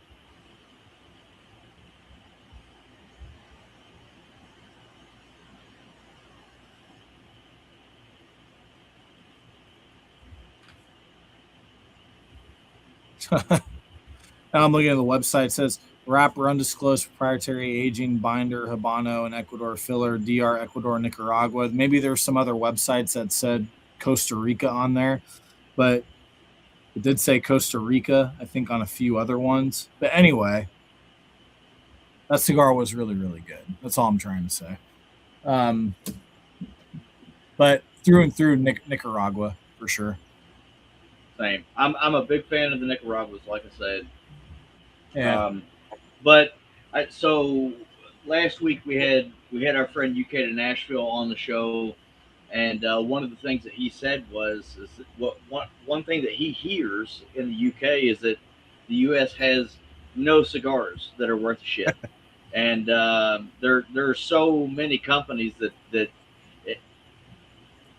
I actually can't think of a time when we've had a guest on this show from a cigar company that was from a company that was based outside of the U.S. except for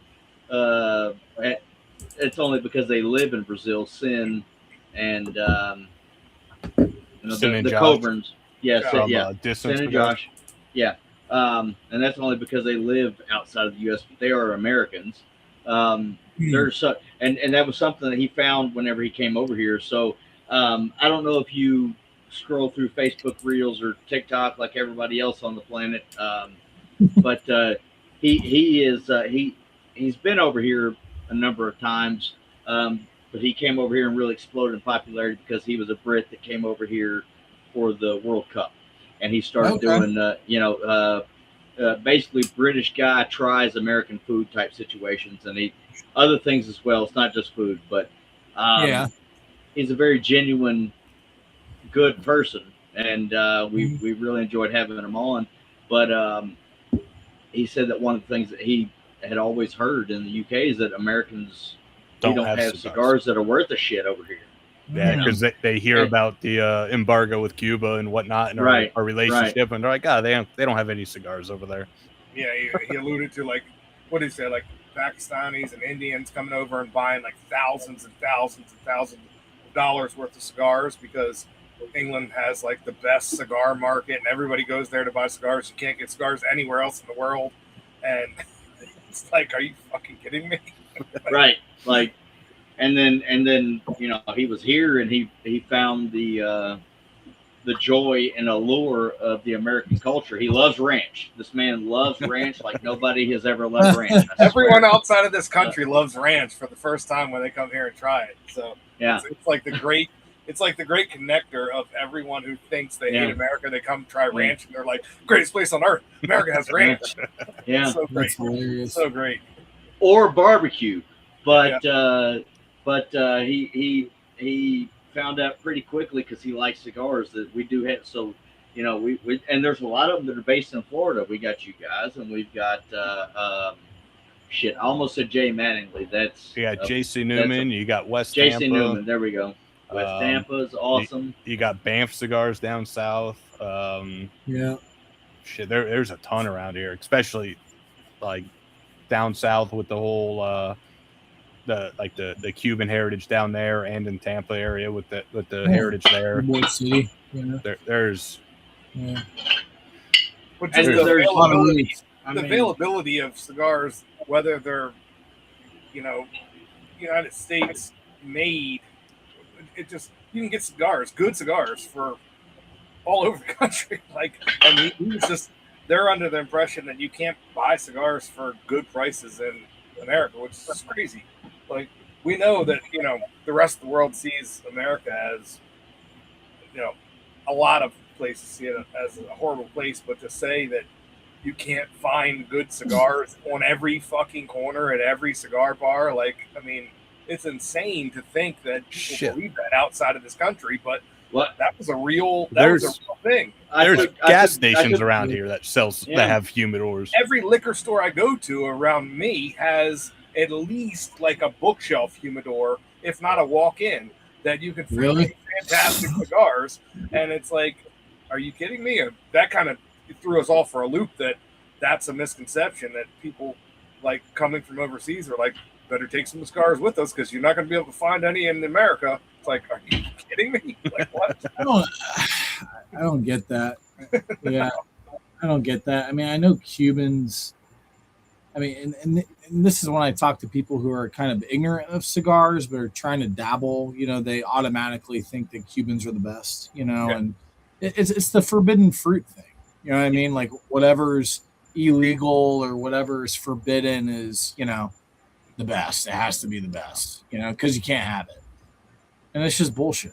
You know, I've had a few seed grown in the same climate, just one country over, and it's the same cigar. To be honest, I mean, you know, it is nice, special, forbidden type of deal when we can get our hands on Cubans here, but it's like you said, it's kind of ridiculous.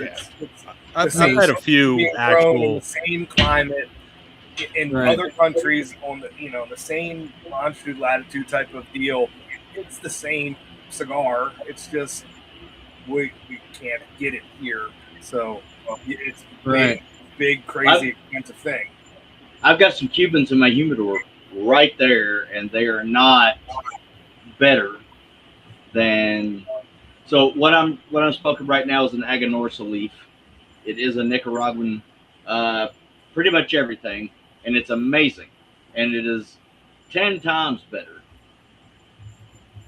than the Cubans that I've got. And the Cubans that I've got came through a friend of mine who's from Transylvania, and his brother, whenever he came over, he's from Transylvania. Yeah, his brother, whenever he came over, brought vampires can get anything they want, man. Vampires can get anything. Yeah, right. There you go. But my point is that what I can get and it came in a nice cedar box. You know, the Aganorsa leaf cigars that I got, the box press, which I'm not a fan of box press, but these are really, really good. You know, I can get those here in America. Right now, I can order a box of them for $200 or so, whatever the hell. I can't get those Cubans here, and those Cubans are subpar compared to this cigar. Right. And that's all there is to it. And I'm willing to bet, based on the description that Paul and Jerry gave of your cigar, that I'm going to enjoy your cigar when I find the motherfucker a whole lot more than I enjoy those Cubans that are in my humidor right now. And, well, I hope so. Well, I'm sure that I will, but that's a big deal to me because most of the time when I'm smoking a cigar, I'm drinking bourbon, right? So the way that we all got into this podcast situation, we met through a bourbon podcast because we were all bourbon fans and bourbon drinkers and collectors. And so that's a, like, for me, I've done, I went through a program at the University of Kentucky to learn how to distill because I'm a big fan of bourbon. Like I love that's it. Cool. We got these podcasts that revolve around bourbon. We drink bourbon whenever we record Spirits and Secrets, whenever we record this podcast. So having that pairing with those cigars is crucial to me because usually when I smoke a cigar, I'm drinking bourbon.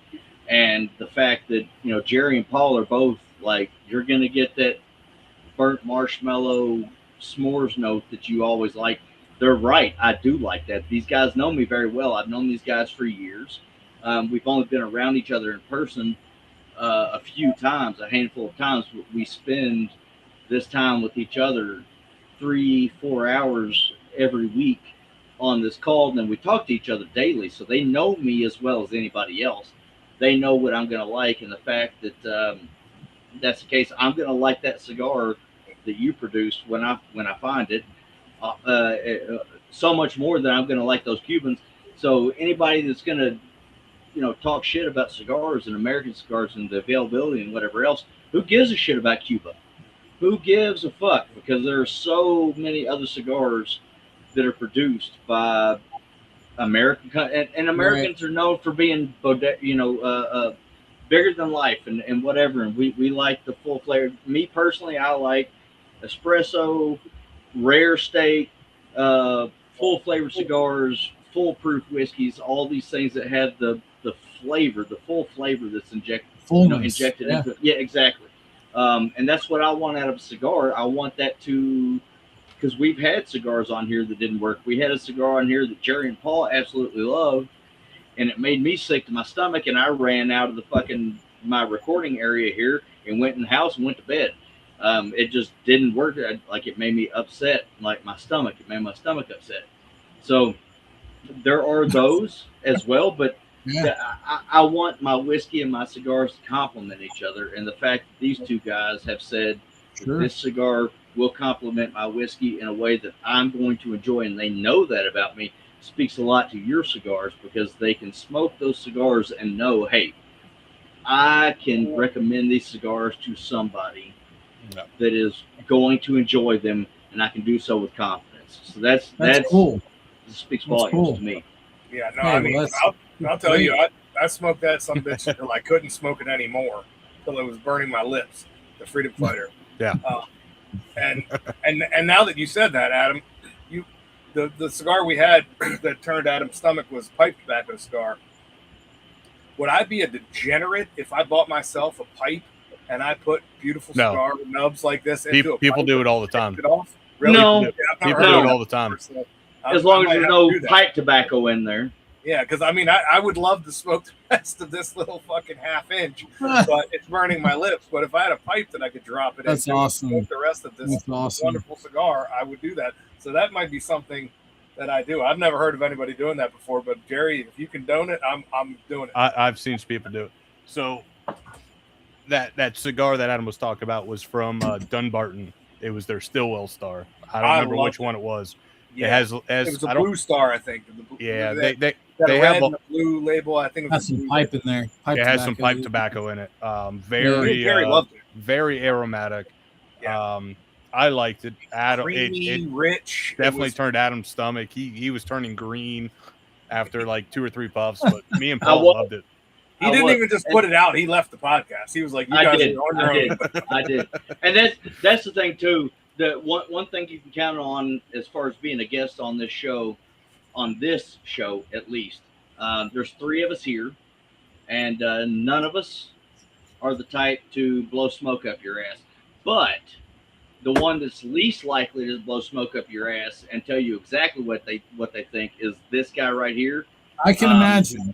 And that being I'm already excited just by the fact that these guys have recommended it to me and said you're going to enjoy it. Well, it's a good challenge, especially because you said earlier that you don't really care for box press cigars. So I mean, this is a box press cigar. So, right, exactly. It has to if be. If you like this cigar, then I'm going to feel real honored.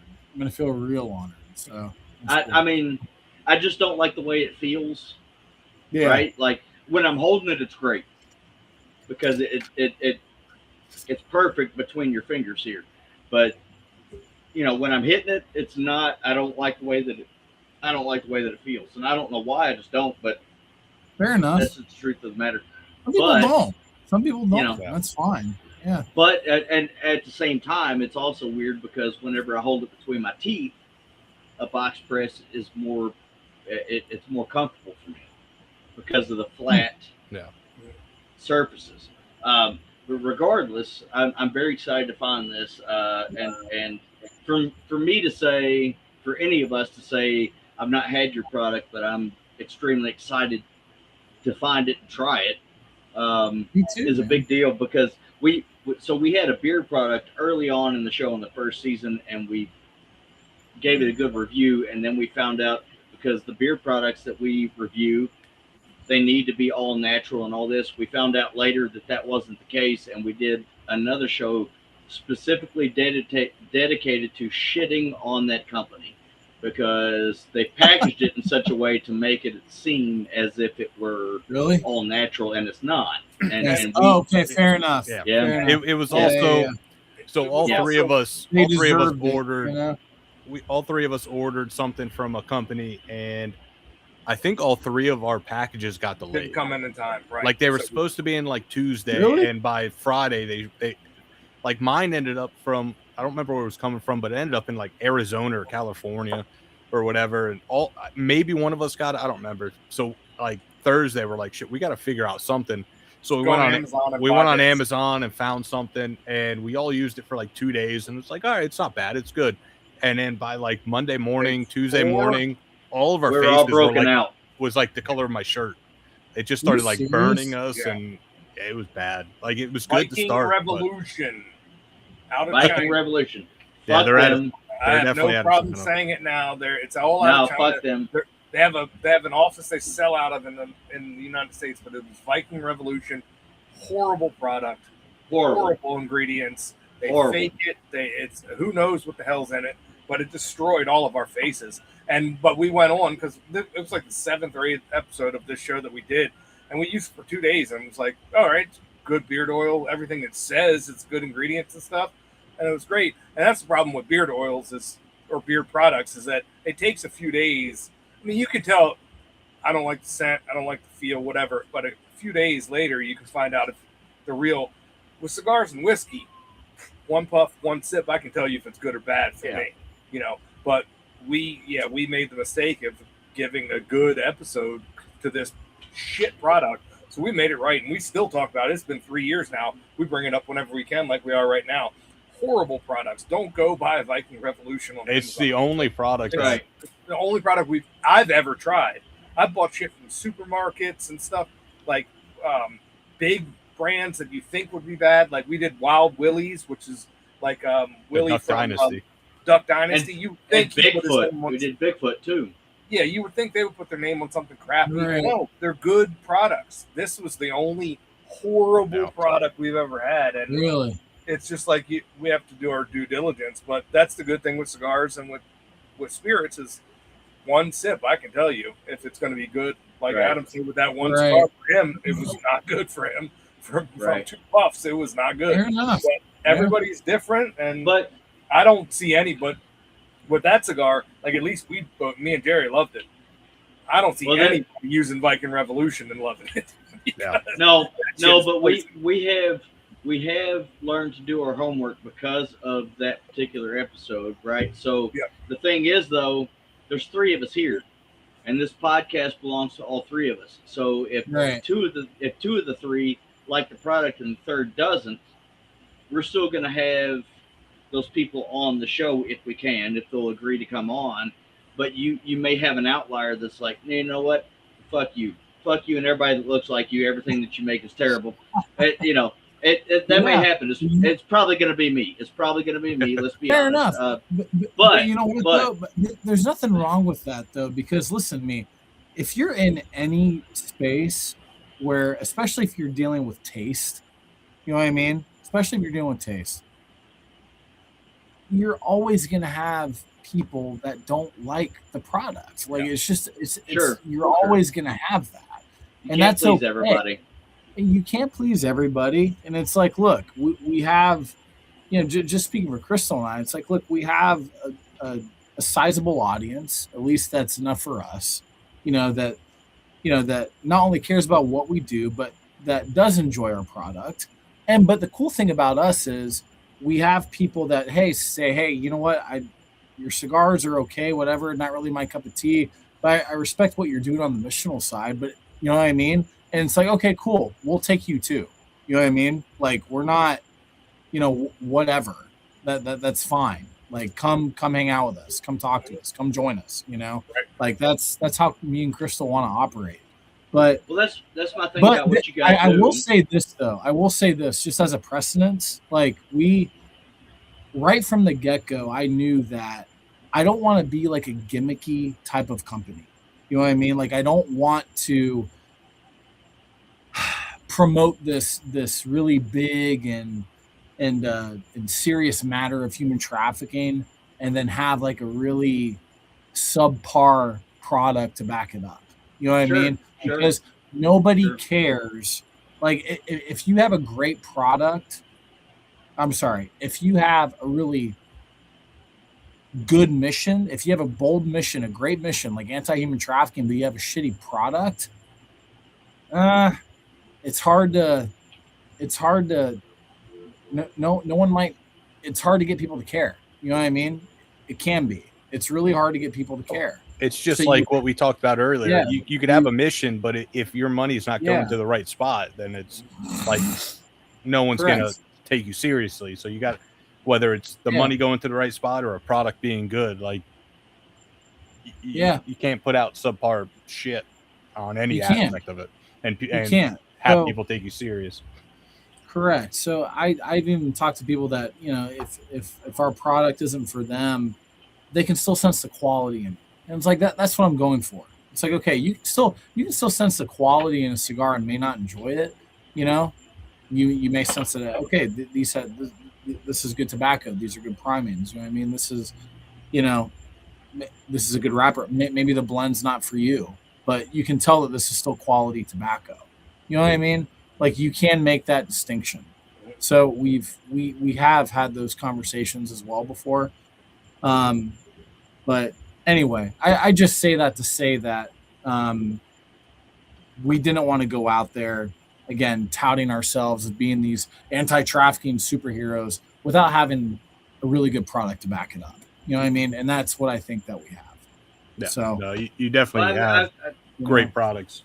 At least on my standpoint. The other guys, well, Paul's tried the Freedom Fighter. Adam needs to find his, but I've tried all the no evils. I've tried I've smoked the Freedom Fighter. I don't know.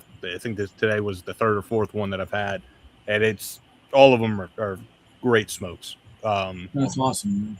Well, here's my question: do you have any distribution in Kentucky that you're aware of? Say it again. Do you have distribution in Kentucky? I got to talk to our sales team, man. We may have some dudes in Kentucky. If not, we know some people. Oh, really? Yeah. So there is a amazing cigar bar about 4 miles from my house. Unfortunately, I've taken Jerry there, but unfortunately, I didn't get to take Paul there while he was in town. But it's they've got a library ladder that they use to get bourbons down because it's so damn high. But they have a walk-in humidor, and it's amazing. So I know some folks there. I can put you in touch with them to get you some distribution there for sure. But there's really? There's definitely room. That's great, man. And I mean, they carry a lot of shit there. So one of my favorite cigars is not a cigar that you produce, obviously. It is a Liga Privada No. 9. I love it. Drew Estates is amazing. Yeah. Absolutely. And that's one of the only places in the city that I live in. It's the second largest city in the state of Kentucky.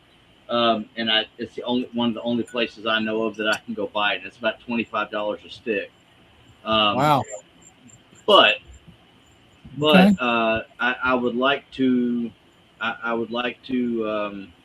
see if I can't bridge that gap and help you guys get up here to that so that I can go buy it. Bro, that would be awesome. We are so opportunistic. Like, we will look at any opportunity. Us and the clowns, like, we're like, okay, like, if there's an avenue somewhere, if there's a potential open door, let's see if we can walk through it. You know what I mean? Like, we're very, very opportunistic. So thank you for even offering that. And like, if we would love to talk. Seriously, we're totally about that. I'll reach out to him right now while we're on the call and see if I can't make something happen. Awesome. That'd be great to have those up here. I'm a big, even if you guys made subpar products, your mission is really what I'm gonna go ahead and glob onto, because I'm just I don't know. I've got and I don't know why, and I don't need to know why, but what I do know is that I've got a big problem with human trafficking and things of that nature. If if my wife exits the house, I make sure that she has her gun on her body. If she exits the house by herself or with the kids, I make sure she's got that gun. I bought her a 9mm M&P shield a number of years ago, and we've been out shooting and all that good stuff. But it's just like we say at the end of the show, every show. I always say the world's crazy and it's not getting any better. I don't understand. And that's generally what I have in mind. It's the way that the cadence at the end of the show is support your veterans, support local children. The world's crazy and it's getting crazy. I don't understand it. I don't know if it's because we have better access to the rest of the world because of the internet, and things were happening before that we just didn't see and didn't know, or what have you. But it seems like every time I turn around, every time I open Facebook, Instagram, or TikTok, which I don't open TikTok all that often because I'm 43. So I'm one of those. I'm a part of that generation that uses Facebook and Instagram and mostly Me too. Facebook. That's all I do. But yeah, right. But every time I open that shit, every time, like every fourth or fifth video is some piece of shit pedophile that's getting busted. Yep. And I love those videos. I literally, my reaction to those videos is to hold down the like button until I can get over to the heart and love those videos and see those motherfuckers getting busted and taken off to jail. But it's fucking ridiculous that it's in our faces all the time. It's just all, like I said, I don't know if it's because it's happening more or if it's because it's just in our faces more because of the internet. Yeah, but it's probably both. It's probably both. But I think it's probably both. I mean, yeah, I think you raise a lot of good points, a lot of good questions. Ultimately, I personally don't think there's anything new under the sun. You know what I mean? I think a lot of the shit has been going down since antiquity. You know what I mean? Like a lot of the stuff has been happening since the beginning of time. And it's just is what it is. And now we have more access to it, more exposure. With that being said, and we could probably do a topic on or a podcast on this with the conspiracy podcast, but like American culture, I'll just isolate it to American culture. I think American culture has, gotten worse and worse, more perverted, more corrupted, over time. Anyway, it's sad. It's a sad story, but however you look at it, whether you think it's been going on since the beginning of time or if you just think the world is beginning progressively worse and it used to be good back then, whatever it is, good people still have to get in the way of it regardless, So that's what we're trying to do here, We are where we are. We're at where we're at. So we can all do something about it. So I love the cigar community. We can have conversations like this. Yeah. We can talk about this shit, Yeah. So I got one more question before whether we go on another tangent or sign off here. I got to go here after this question. Probably Crystal's flagging me down here. Your cigar 3 band, hours is not bad, guys. Come on, it's almost 10 o'clock. Your cigar bands have like this waterproofing like plastic feel on them. Was that did you mean to do that, or is that just something how it came out? I'm trying to remember, man. Probably just how it came out. I like it. I like it. Yeah. It has this tactile feel to. Yeah. Yeah, me and Paul played hockey. Is that on the No Evil? You have the No Evil there? It's on the Freedom and the No Evil. Freedom. Well, no, I mean we wanted to do more embossed. You know what I mean? So you can feel on the Freedom. What you're talking about. On the Freedom, it's definitely embossed, but it has like this like plastic, almost like waterproofing on it. Plastic versus like just like a paper label that a lot of companies have on there. I don't know. Me and Paul play hockey, and it almost feels like those tacky sticks. Yep. You guys play hockey? I did. Used to. I'm No old way, now. my son's in hockey right now. He loves it. He's Nice. Have fun with that. As Yeah. They got alone. as a former goalie, do not let him go goalie. He just switched to goalie to player, actually. So no, he's lucky. a forward now. But, You're lucky. Yeah. Because when I was I went from defense to goalie, and my mom hated it just because of the cost. And then I got to the age of, you're buying your own equipment, and I was like, shit. Right. No, man. Answer your question. I got to go back and look at my old emails from the label company. No, I like them. I like them. They're like there's tactile sense to them where they're like almost like kind of rubbery. Yeah. And I don't see that. I don't know if I've seen rubbery, a little thick. Yeah, there's some durability there. I like them, which is nice. Yeah, it's not too paper thin, I guess you would say. Like a lot of the other cigar labels are. A lot of them are just. But just because it's tradition, it's a lot of just like a paper label on there. But these have like a little extra to them, which is nice.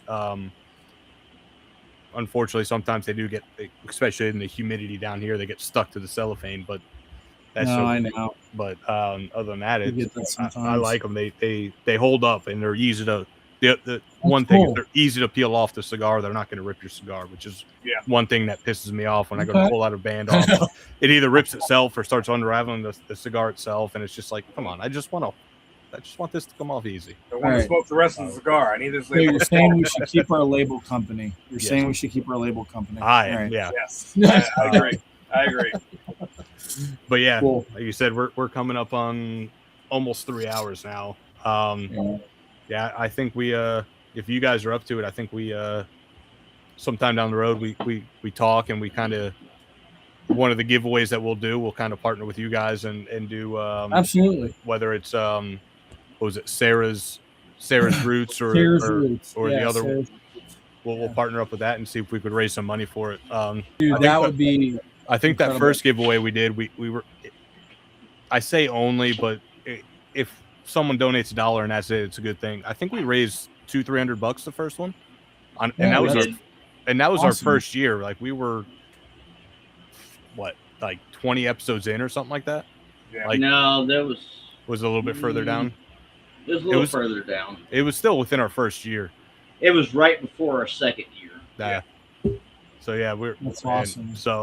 And we've definitely gained some following, and we've definitely met some great people like the Aldis and the Clowns and the cigar community, and getting a lot more into the beard and whiskey communities as well. So hopefully we could pull that in, if not double, triple it, and do some kind of cool giveaway. Dude, that would be great. Pull all the communities together. That's the one thing I think we try to do. Yeah. Obviously, whiskey and cigars kind of go hand in hand. Of course. And no one really thinks of beard products, but if you look at the beard or the cigar company or the cigar community or whiskey community, 90% of the guys have beards. So it's just I'm saying. You look at all the consumers, and it's like, yeah. So I think we'll talk about it offline, and give me an update on that too. We'll keep you updated and see if we could do something and do something for Sarah's Roots. That would be really cool. Crystal will be so psyched on that. I think that'd be a good thing to do.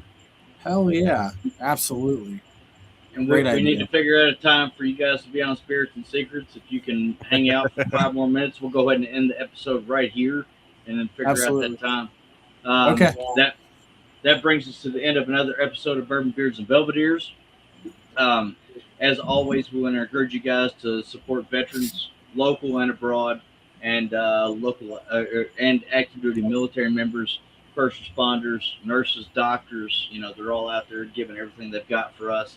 Let's go ahead and support them, and then children in your community, because as we've talked about here tonight, the world is fucking nuts, and children are the most vulnerable among us, and we need to be there to protect them. So let's make sure to give them our support. Look out for them.